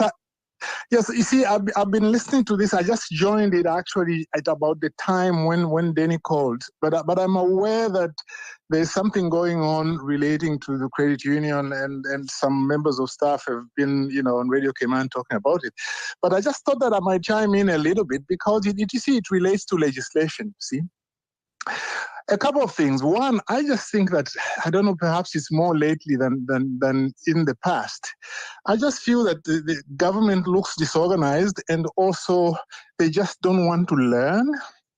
Let me begin. Yeah, one, when I was in the portfolio of legal affairs and I was legislative counsel there, finally as senior legislative counsel for 12 years, there are certain things that I saw were not working right. So I suggested at the time, I said, you need a handbook to guide civil servants as well as to guide people in cabinet on how legislation is supposed to work. Like, for example, if you go to Australia, they make it very clear that certain things can be done by the head of legislative drafting. Other things can be done by specific minister. Other things can be done by cabinet, but in between there, they also allow for certain kinds of things which can be approved on an interim basis by the prime minister, so that you can actually go to a table and see who is supposed to do something to give policy approval. I suggested, when I was in that portfolio, I suggested to the then head of department, I said, look, I can draw you a handbook which will help you in relation to this. I was told that, we don't do that here. And what you are seeing here today with this problem is because there's no proper guidelines. I know that there's a cabinet handbook, like in terms of helping cabinet understand how they operate, but that's not what I'm talking about. And even that, frankly, it should have come about 10 years ago. I think there is need for people in government. Yeah, but you're right. You're 20 years ago. And let me close on this. I designed a course specifically to help people in cabinet understand this, and wrote even a little book, 135 pages, which deals with all these issues. I taught it here and there, but the government boycotted it. And when you don't want to learn, that's what happens, and this is the result of it. Let me just end it there. Thank you. All right, thank you so much. Government not wanting to learn, he says. What a hot mess since we've been talking about it. I mean, I agree. I agree generally with what Bilika is saying there. And obviously that is one of the significant reasons why I thought it was essential that I put a cabinet manual in place for the first time. I think the last, if my memory is not failing me, the last manual that dealt with procedures for the highest executive office was dated back like around 1995 or something like that, when it was Executive Council. So it was essential that we get that done, and it took me in excess of one term in government in order to get that done, because the first time we were dealing with it in the 13 to 17 time period, it just seemed that people weren't interested in it. But anyway, it was done, and I think it has served well. I don't think there's any real confusion about the process. I think there is clarity about the process. I think what happens is there, I'm not discounting the possibility that someone hasn't properly communicated, or communications haven't been fully read or read at all. But I think what happens too often is expediency as well. To be truthful, it's easy, and I've seen it far too often in the past, where people deny knowledge or understanding just because it's politically expedient to do it. I'm not saying that's the case here. I'm just saying it happens. It has happened, and it does happen all too often. But in general, I agree with Bilika that making sure that people understand the process and procedure, and people should constantly be reviewing the cabinet manual. They should constantly be discussing process and procedure, because at the end of the day, it takes the evolution of these things in order to continue improving efficiency in government. Okay. Sometimes that just isn't a particular focus for some administrations. All right, we do have a caller in the line. Good morning, caller. Welcome to the program. Good morning, honey child. How are you? I'm good, dear. How are you? Blessed and highly favored beyond all measures. Good morning, Mr. Panton. Good morning. Mr. Panton, I have a question for you. I know we were jumping here and there, but it was last week where the talk was all about the dredging and Savannah Newlands. What is your intake on that? Do you agree with that? Because my understanding is that the DOE disapproved of it, but yet cabinet approved it. Can you shed some light on that? I think the technical review committee that looked at the application reviewed the application in detail and came up with a number of concerns and observations, and then that was translated into a document which set out all those details as well as a recommendation. And as I recall, I haven't looked at it recently, but as I recall, the recommendation from the original report, and I don't think there's anything that would have changed that specifically, was that it should not be approved because, amongst other reasons, it was in a marine park. So my position previously was that we should find an alternative approach to addressing the need of that particular development, as well as other potential developments in the area, because I think it is an unfortunate situation that if everybody says, well, I want this, and you end up with a situation where you get multiple impacts or multiple requests to do multiple impacts, which is just crazy, because you're amplifying the amount of damage, and therefore you're amplifying the amount of concern around the long-term effect of that damage. So it's always going to be better to find an alternative approach, which does exist. It requires a bit of work, but it does exist. There are other areas that have been dredged in the 30, 40, 50 years ago that could be accessed in order to provide deep water access to some of these developments in that area. It is ironic that DOE is put in place for a purpose. But at the end of the day, they're being overridden.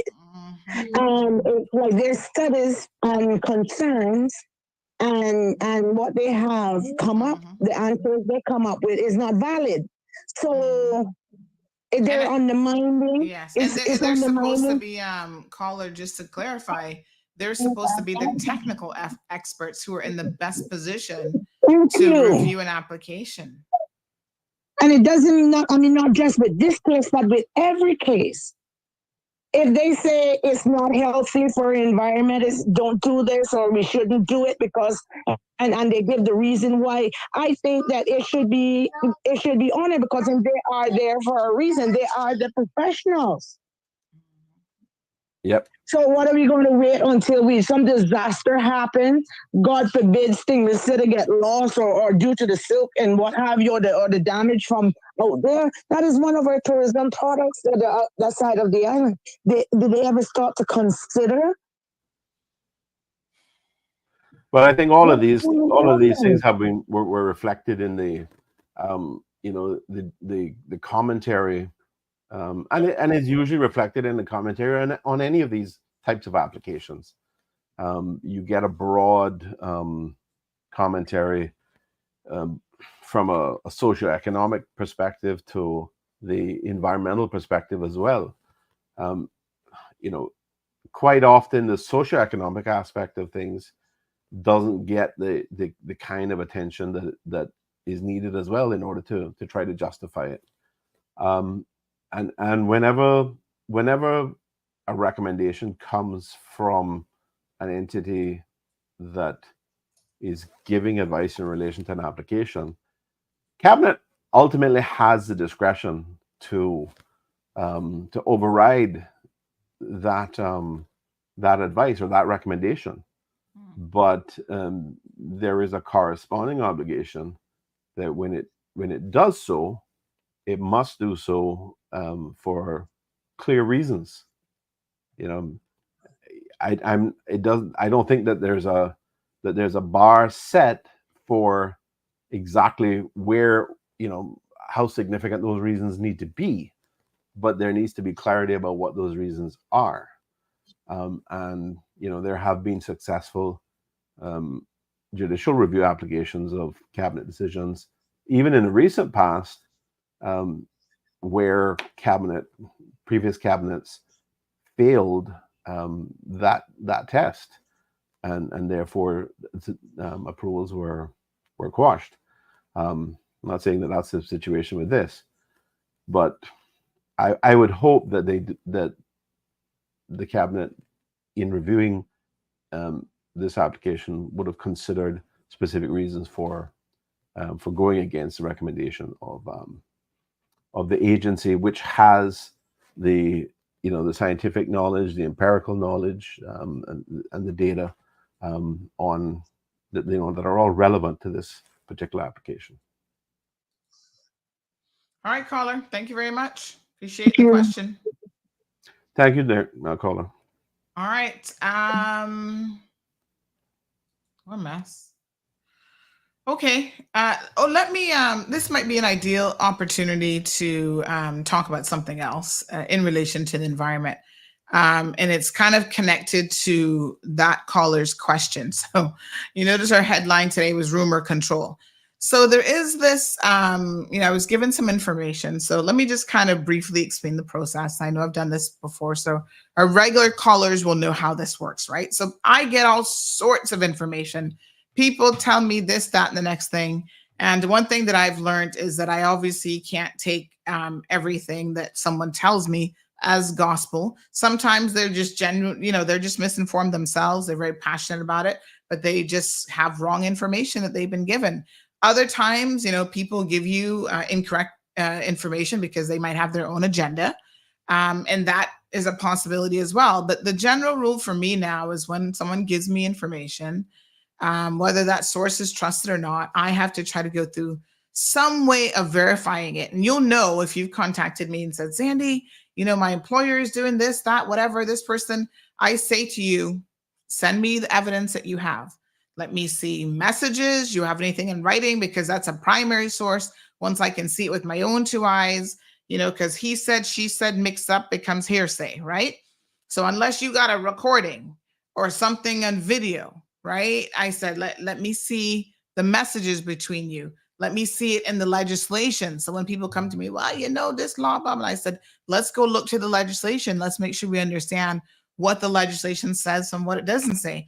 Even in relation to the national conservation legislation, I've had MPs say to me, the Department of Environment, and by extension, the head of that department, Ms. Gina Petrie, has too much power because the law gives her this omnipotent power. And then I said, oh, wow, show me where it says that in the legislation. Well, in fact, the legislation doesn't say that. The legislation talks about how they make recommendations. So that's what these papers are that they will give, to cabinet. It is a recommendation to not allow certain applications as they're proposed, right? Dredging and so on. So and just to be fair as well, Sandra, just to Yes. clarify, you will see in some of these reports, you may see in some of these reports that if cabinet is minded to do something, to agree something, there are a range of conditions. I can't remember specifically whether they're set out in all of the reports, but I can tell you that they do come with papers generally. So basically, the National Conservation Council or DOE will make recommendations, and then they'll say, well, if cabinet is mindful, in other words, if cabinet thinks they have good reasons for thinking otherwise, here are a list of conditions we recommend in order to mitigate those impacts of the very action that we're telling you not to do. Yes. So that's included as well. So I just wanted to just add that for clarity.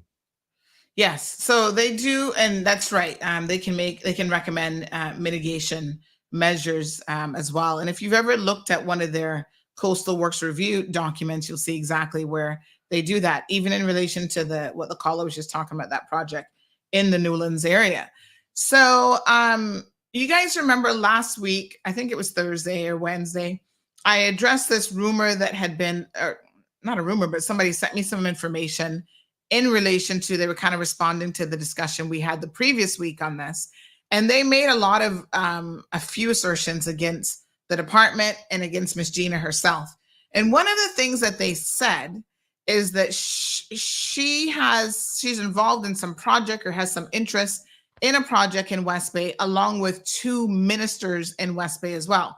Well, we only have 2 ministers in West Bay, so it was kind of easy to quickly figure out which 2 ministers they would have been referring to. And they didn't specify the name of the project, so I wasn't really sure, to be honest.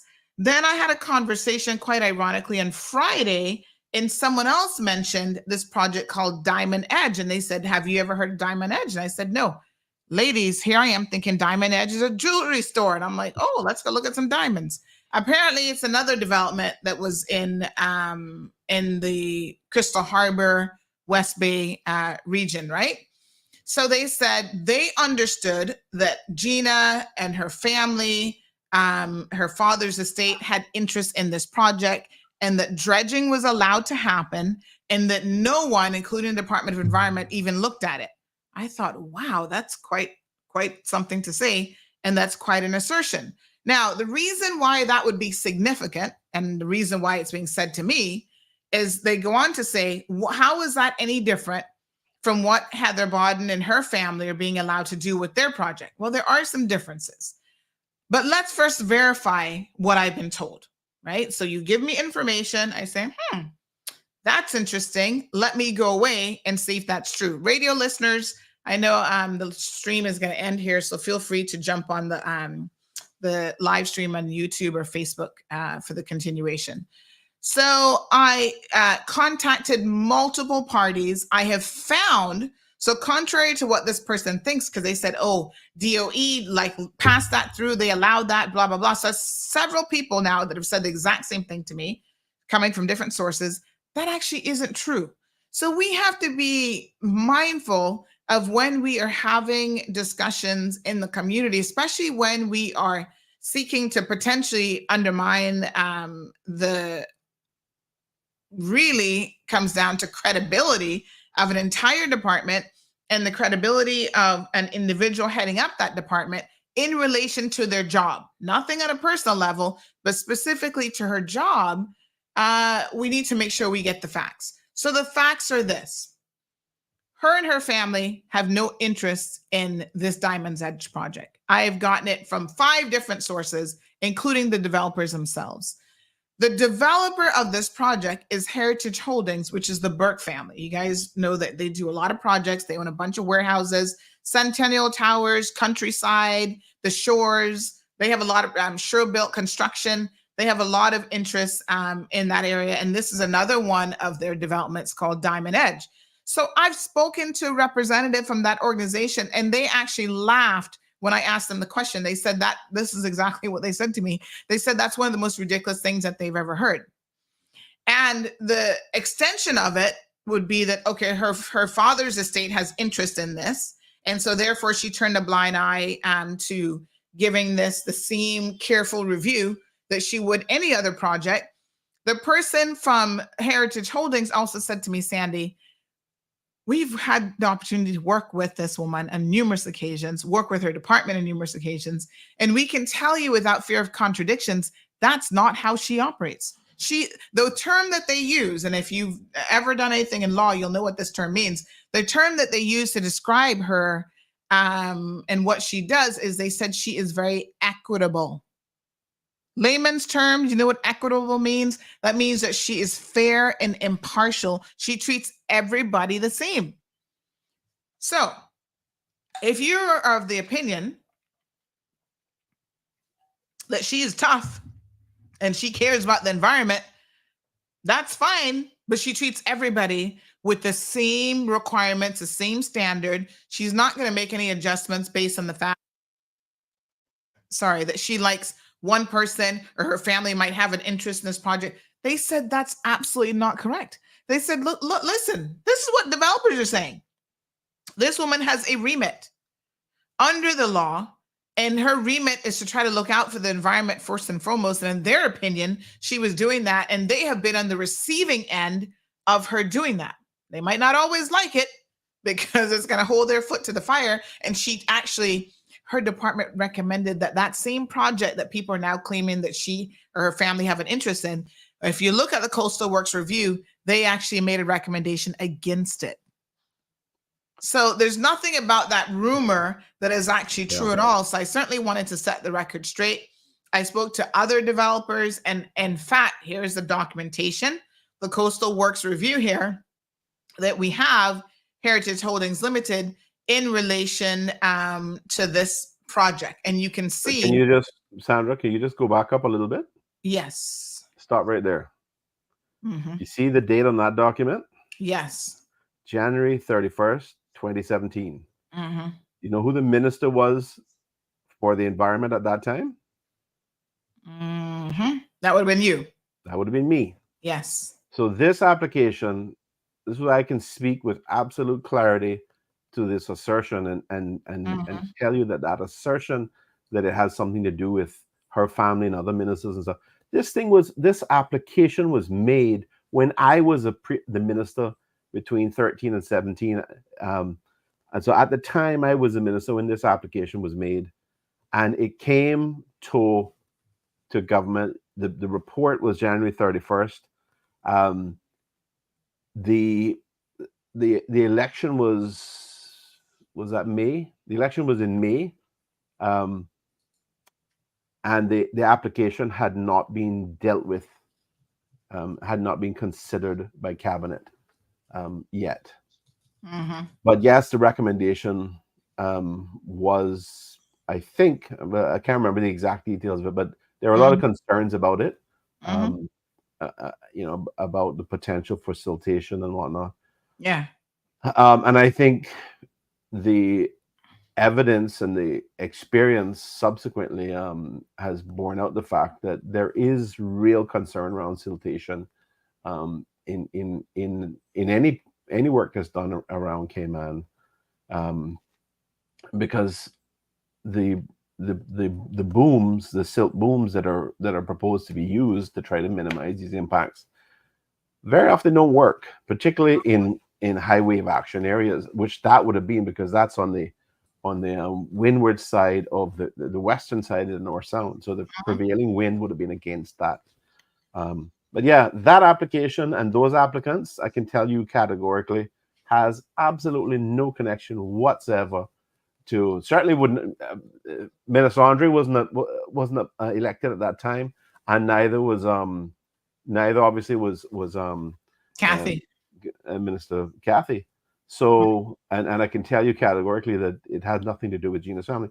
Look, this, just to get to the specifics, in the last couple of minutes that I have with you, the reality is, as I've said before, this is an attempt by, and it is part of a corrupt initiative to try to attack the NCA, to try to attack the credibility of the department, and more specifically to attack the credibility of Gina Ebanks-Petrie as the director of the department, with all sorts of made-up nonsense. It is completely untrue.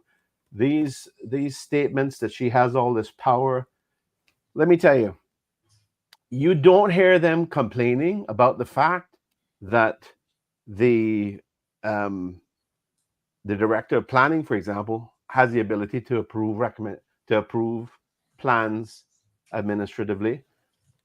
Gina Ebanks-Petrie, as director of DOE, has no ability to approve anything like that. And in fact, the NCC doesn't have the ability to approve anything like that. They have the ability to make a binding decision in very limited circumstances, and that is when there is going to be an impact that can't be mitigated on a protected area or a critical habitat area for an endemic species. That's it, and that is a tiny, tiny, tiny fraction, less than 0.3% of applications that come before any entity in Cayman to get referred to the NCC. So this, I am tired of this nonsense, and I'm getting less interested in being diplomatic about it. I am determined that, you know, this foolishness has to stop, and we are not going to allow special interests to get involved and twist facts, twist information to suit their ill-advised arguments on issues like this. Well, it clearly says here on page 3 that the recommendation was against it. And so despite what other people think that, oh, this was allowed and nobody said anything about it, that's not true at all. So if her father had an interest in this, or her family had an interest in this, she went against her own interest. Exactly. That's what you're trying to say. Yeah. That's a very valid point. Yeah. And what I'm trying to say before I even get to that point is that they don't have an interest in it. Correct. So that's also important. So there is no interest in it. But even if they did, the documentation is here from 2017 to prove that the recommendation, see what it says here? Yeah. The Department of Environment does not support the proposed works given the resultant loss of increasingly unique benthic habitat, the potential negative impacts on water quality, and the government's long-standing policy position not to permit any further dredging in the North Sound. Yeah. Sandra, the long and short of all of this is that the public need to understand that and question anything that gets put to them, which is an attempted justification for amendments or changes to things like the National Conservation Act, to facilitate special interests, to facilitate what I have consistently said is a corrupt initiative, and I'm not changing my position on that. That was behind me stepping down as Premier in November. That's the truth, and I will continue to advocate for the interest of the right thing being done in this country, and to avoid, as far as I can possibly do, the implementation of corrupt initiatives, the success of corrupt initiatives in this country. These sort of changes impact our quality of life, impact who we are as Caymanians, how we identify ourselves. You know, with all the changes that have been occurring, you know, this development that's supposed to have been stopped, well, that's obviously nonsense, because we can all drive around, close our eyes and drive around, and then get to a particular point and open our eyes, and oftentimes we can't identify where the hell we are. Right? We are lost. It takes us a few seconds to figure out exactly where we are, because the signposts in our country has changed so much, and there's so much development, and there's nothing. I mean, let me look at Bermuda. You can take a picture anywhere in Bermuda and show it to anybody, to most people in the world who have any nous or any exposure to information, and you say, where is this? They can tell you, well, we don't know exactly where it is, but it looks like it's from Bermuda. It looks like Bermuda. I challenge you to do that with Cayman.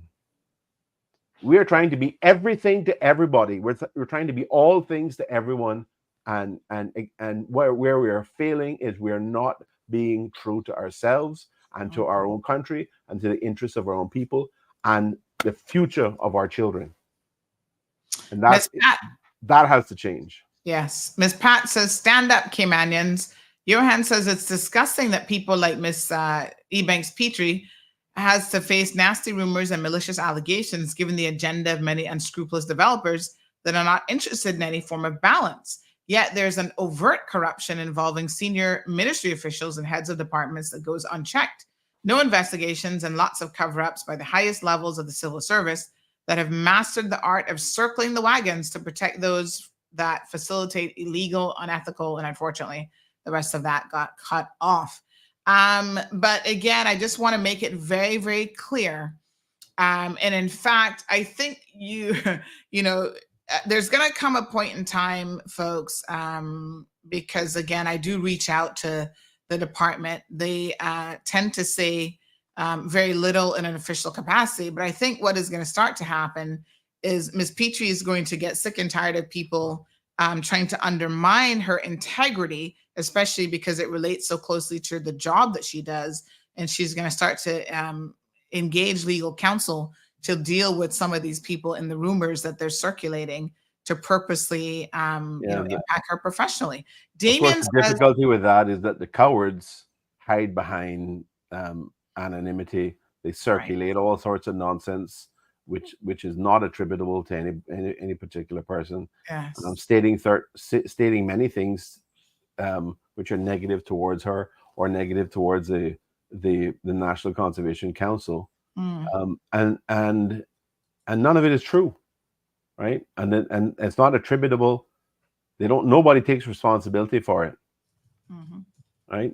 So it's difficult, and you have to constantly fight the nonsense. But it is nonsense.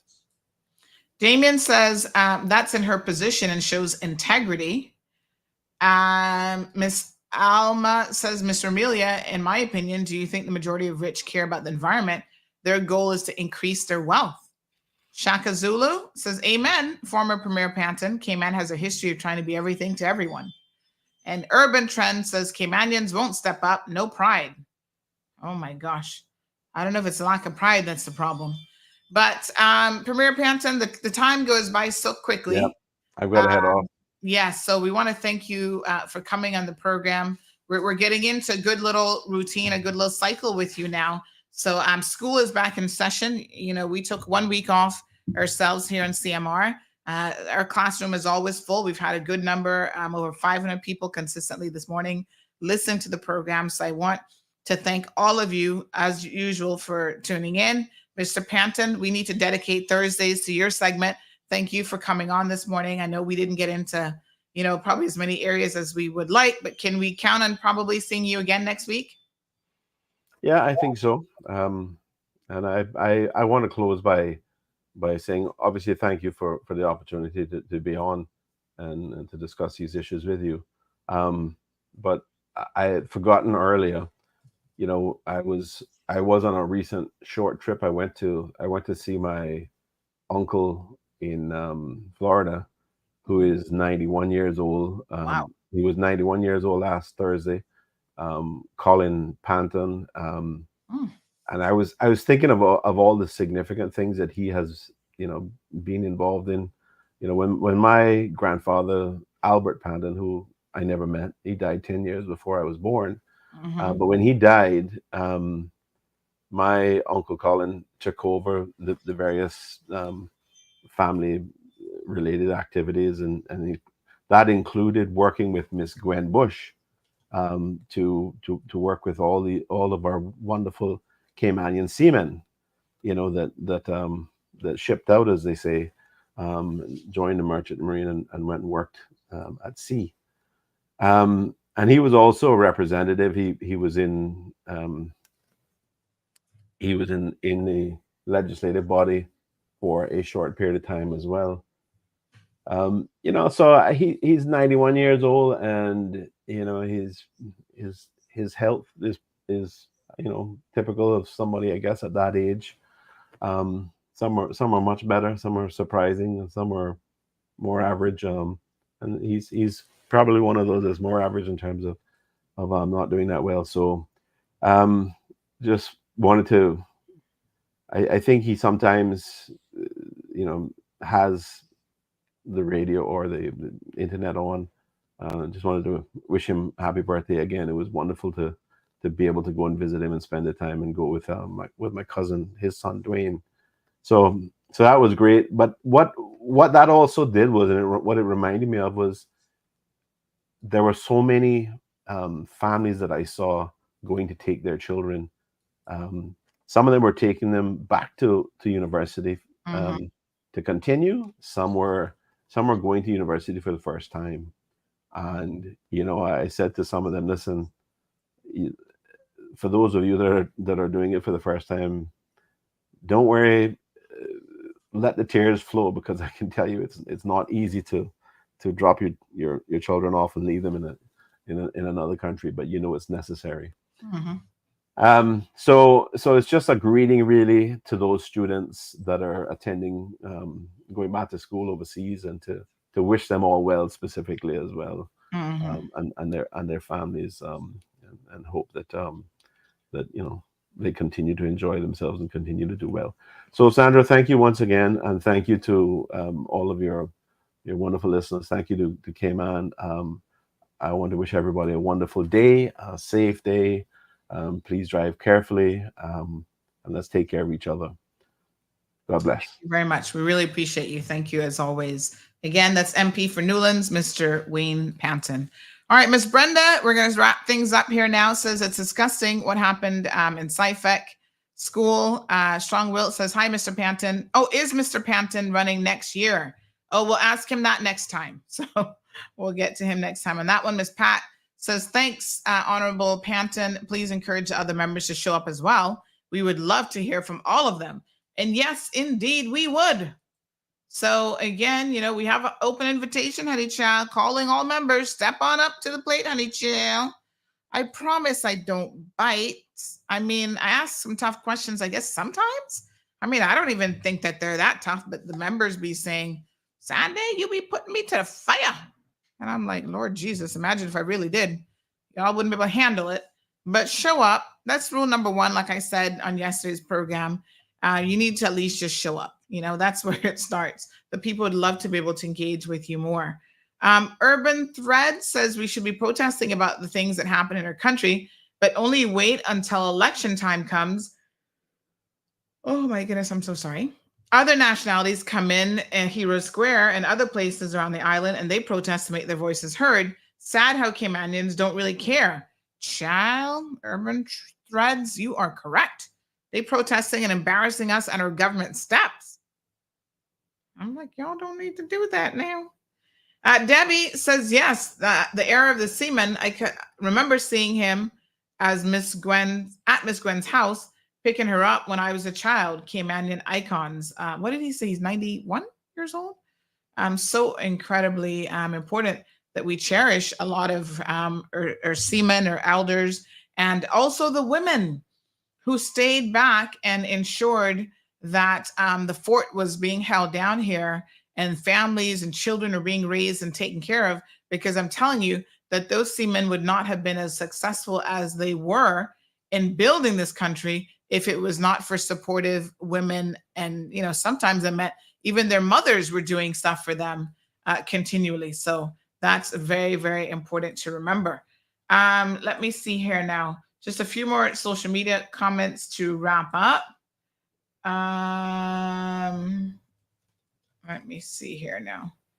Let me see. This person says, they're describing somebody as a Teletubby. I am not even going there. This person says, morning. Why does Honorable Julie continue to be given the Ministry of Education when the system keeps failing her children under her watch? And now she's been minister for 2 consecutive terms. It's a question that a lot of people are indeed asking. So yes. Honey chill. All right. This person says, please keep in relation to Clifton Hunter High School, they're also overpopulated. This person said, people keep transferring their kids to CHHS, but yet the work for the classrooms and the 3 new rooms, which was supposed to have been built on the balcony for each academy during the summer, wasn't done. What? More school work not being done? Who's in charge of this stuff for the schools? There's a looming crisis at the school at Clifton Hunter. Again, because the dodos at DES don't do anything. We need another academy building and a cafeteria for the students to eat. Oh my God. Are you kidding me? Oh, Jesus Christ. You can't make this stuff up. I didn't realize that there was construction work to be done at Clifton Hunter as well, and that it wasn't done. Y'all had all summer. What were y'all doing? Another person says, you remember, oh yes, I think I read that one already, but the pay raise, yes. Oh, one person said, if they wanted to use a church hall, why not use Chapel Family Life Center in Walker's Road? That's right next to the school area. At least that part is true. And it wouldn't be creating additional congestion further up, because that area, you know, and you have multiple access points. You can go through the back way and stuff like that as well. Not right next to the hospital facility. That's a fair point. Sandy, the church is the ruler. The problems come from them. Oh gosh. I'm a member at the Ebenezer. However, I stopped because of their mean and selfish members, also because of medical reasons. If and when I get a chance to go back, it won't be to that one. It'll be where more of my Caymanians is and more friendliness.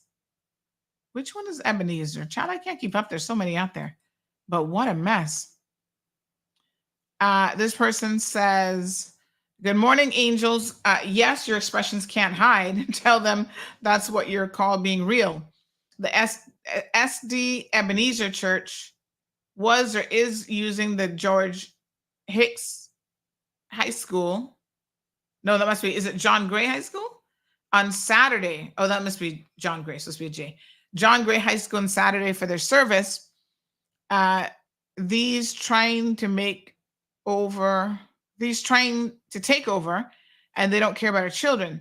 They only care about their nationals and their pockets, and they assist their people overseas. Ask that nationality when last, or if ever, they have a charity drive to assist the Caymanians. They're the most ungrateful, selfish people, but wah, everything. Who the cap fit, let them wear it. Yikes. So Ebenezer is Seventh-day Adventist? Oh, I don't even know who Ebenezer. So there's a Seventh-day Adventist Ebenezer Church. Where's that one? Gosh, there's so many. I can't keep up. Miss Wanda, good morning. Says, well, if you don't hold their feet to the fire, Sandy, who will? Damien says that's too much common sense. Nisa, hello, says they too busy getting fat. They don't have the time. Too busy getting fat. Are they spending that much time eating? Anyway, as y'all can see, I need to get my hair done today. It is a hot mess and then some. So salon, here I come, honey child. We need a good treatment and then a little bit of color around the grays. At some point, I'm going to stop coloring completely. But I tell you why I still do it, because I have a young daughter. As soon as she hits high school, it's acceptable for you to be graying when your child's in high school, right? So, you know, I'm an older mom, so I don't want her to feel any kind of way. The other kids, you know, they're only in second grade, be like, yeah, is that your grandma? She got gray hairs. So that's the only reason I kind of keep the grays at bay at the moment. But when I'm ready to let loose, child, the whole thing will be gray, and we ain't gonna worry about it. We stopped the chemical processing. And it's a hot mess today, though. So we're going to go do a little treatment, get it washed, conditioned, a little bit of flat iron, blow dry, and it'll be looking good again, honey child. All right, folks. Tomorrow is Friday already. Did this week not fly by? Month of August is gone. Leo season done. What a hot mess. Here, Nisa. Yes, Sandy. Hot mama. Hot, sexy mama. Not gray hair, please. All right, so Strong Will says, let's talk about Dr. Dio. That's coming tomorrow. Tune in early, because I suspect the full 2 hours is going to be dedicated to that discussion for the most part. So on tomorrow's program, we'll talk about Dr. Dio Saran. I think this show is actually already scheduled, so you can go ahead and make sure that you're getting your notifications on Facebook. You can just click on both Facebook and YouTube to remind me of when this event goes live. And yeah, we're going to talk about it. I'm going to break it down. Listen, it's really not something, in all honesty, that I want to talk about. I wish that I didn't have to talk about him. He was the doctor that delivered my daughter, after all. And so any woman will tell you, once a man has seen her nether parts, you know, you have an affinity towards them. So it reminds me of this joke. I got to tell you all this joke with this guy. He's an OBGYN as well. And he was telling us a story about some woman who came to see him, and he was examining her in her privates, you know, and she's like, oh, doc, I think you know me, or something like that. And I chuckled when he said it. because of course I'm like, well, you know, you're looking at her privates. They probably all look the same, more or less. How would you know her? You know? But he kind of laughed because the timing of when she said, "Oh, do you know me?" And he was like, lady, I'm looking at your privates right now. Maybe this is not the time to ask me that question. Ask me when I'm looking at your face so I can see if you look familiar, because I don't know your privates. Anyway, kind of a little OBGYN humor.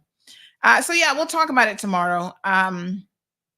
You know, it's an unfortunate situation for sure. But you know, we apply one standard to everybody. And this is going to be one of those discussions that is going to be tough to have because he is likable. I like him, and that ain't got nothing to do with the price of rice in China. Okay, you guys know. Even people that I like are subject to the same degree of you know, scrutiny and the same standards of reporting. And so, yes, we will certainly be talking about him tomorrow. Ay, ay, what a hot mess. And it's a hot mess. I think some of you have looked at it and you think it's a singular issue about one failed business. And that means that number one, you haven't read the article, none at all. Or two, you're simply making your feelings get in the way of what is actually happening with Dr. Durstrand. It has impacted a lot of people. His actions over the past, the better half of a lot of his career, because I see some of y'all talking about, oh, he's had a lengthy career and this and that. Well, the ish that we're going to be talking about tomorrow is nothing new. What is new is there's a new sheriff in town, aka CMR, that exposes things on everyone without fear or favor. So in this case, just because we like the good doctor does not mean that we're not going to tell people the cold hard truth about him. And it has been happening for a really long time. So he's been lucky in the sense that he has been skirting under the radar. Not very many people get to skirt under the radar for over 10, 15, 20 years. And he's had that privilege. So if y'all are interested in the truth, by all means, please tune in to tomorrow's program. If you love to live in La La Land and you know, you're not interested in the truth, then that's fine. I'm not going to deny anybody the ability to live in fantasy world. It's just that here on this platform, we're not about that life. We're about truth telling and just being honest and upfront about everything. And you know, sometimes it is a tough discussion. It really, really is. So there you have it. So that will be tomorrow's discussion. Urban Thread says, can we talk about the East-West Arterial and all the road work that's going on there? What is the delay in getting the bottlenecks? All right, so let me send this to NRA, because this really is an NRA question. They were supposed to be coming on the program. I think they said either them or the minister, and they had booked something. And then that didn't happen. So let me follow up with them as well. I'm going to do that right now before I forget. So good question. Thank you so much to Urban Threads. All right. So we're going to send that across to them. And then thank you, Michelle, reminding everyone, all the West Bay residents, that today is the last day to head to the library to sign a petition to object to the luxury development plan for Heritage Square. Bring your ID. Another development? How come I didn't know about this petition, Michelle? Y'all got to keep me in the loop, honey child. Oh, I didn't even know anything about this. Heritage Square, you mean the four-way stop in West Bay? Another development right next to the one that just is finishing? Whoa. They're planning to tear down Heritage Kitchen and the thrift shop. When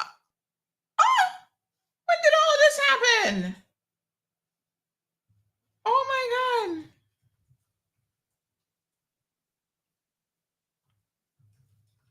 Oh, what the? I didn't know anything about it. Oh. Wow. The little plaza where Tortuga. Oh my gosh. Okay. Wow. All right. Thank you for letting me know, because Michelle, this is all new. Somebody else sent me some info on it.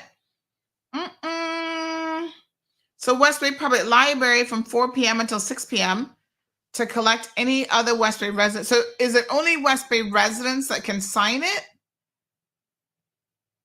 Oh my gosh.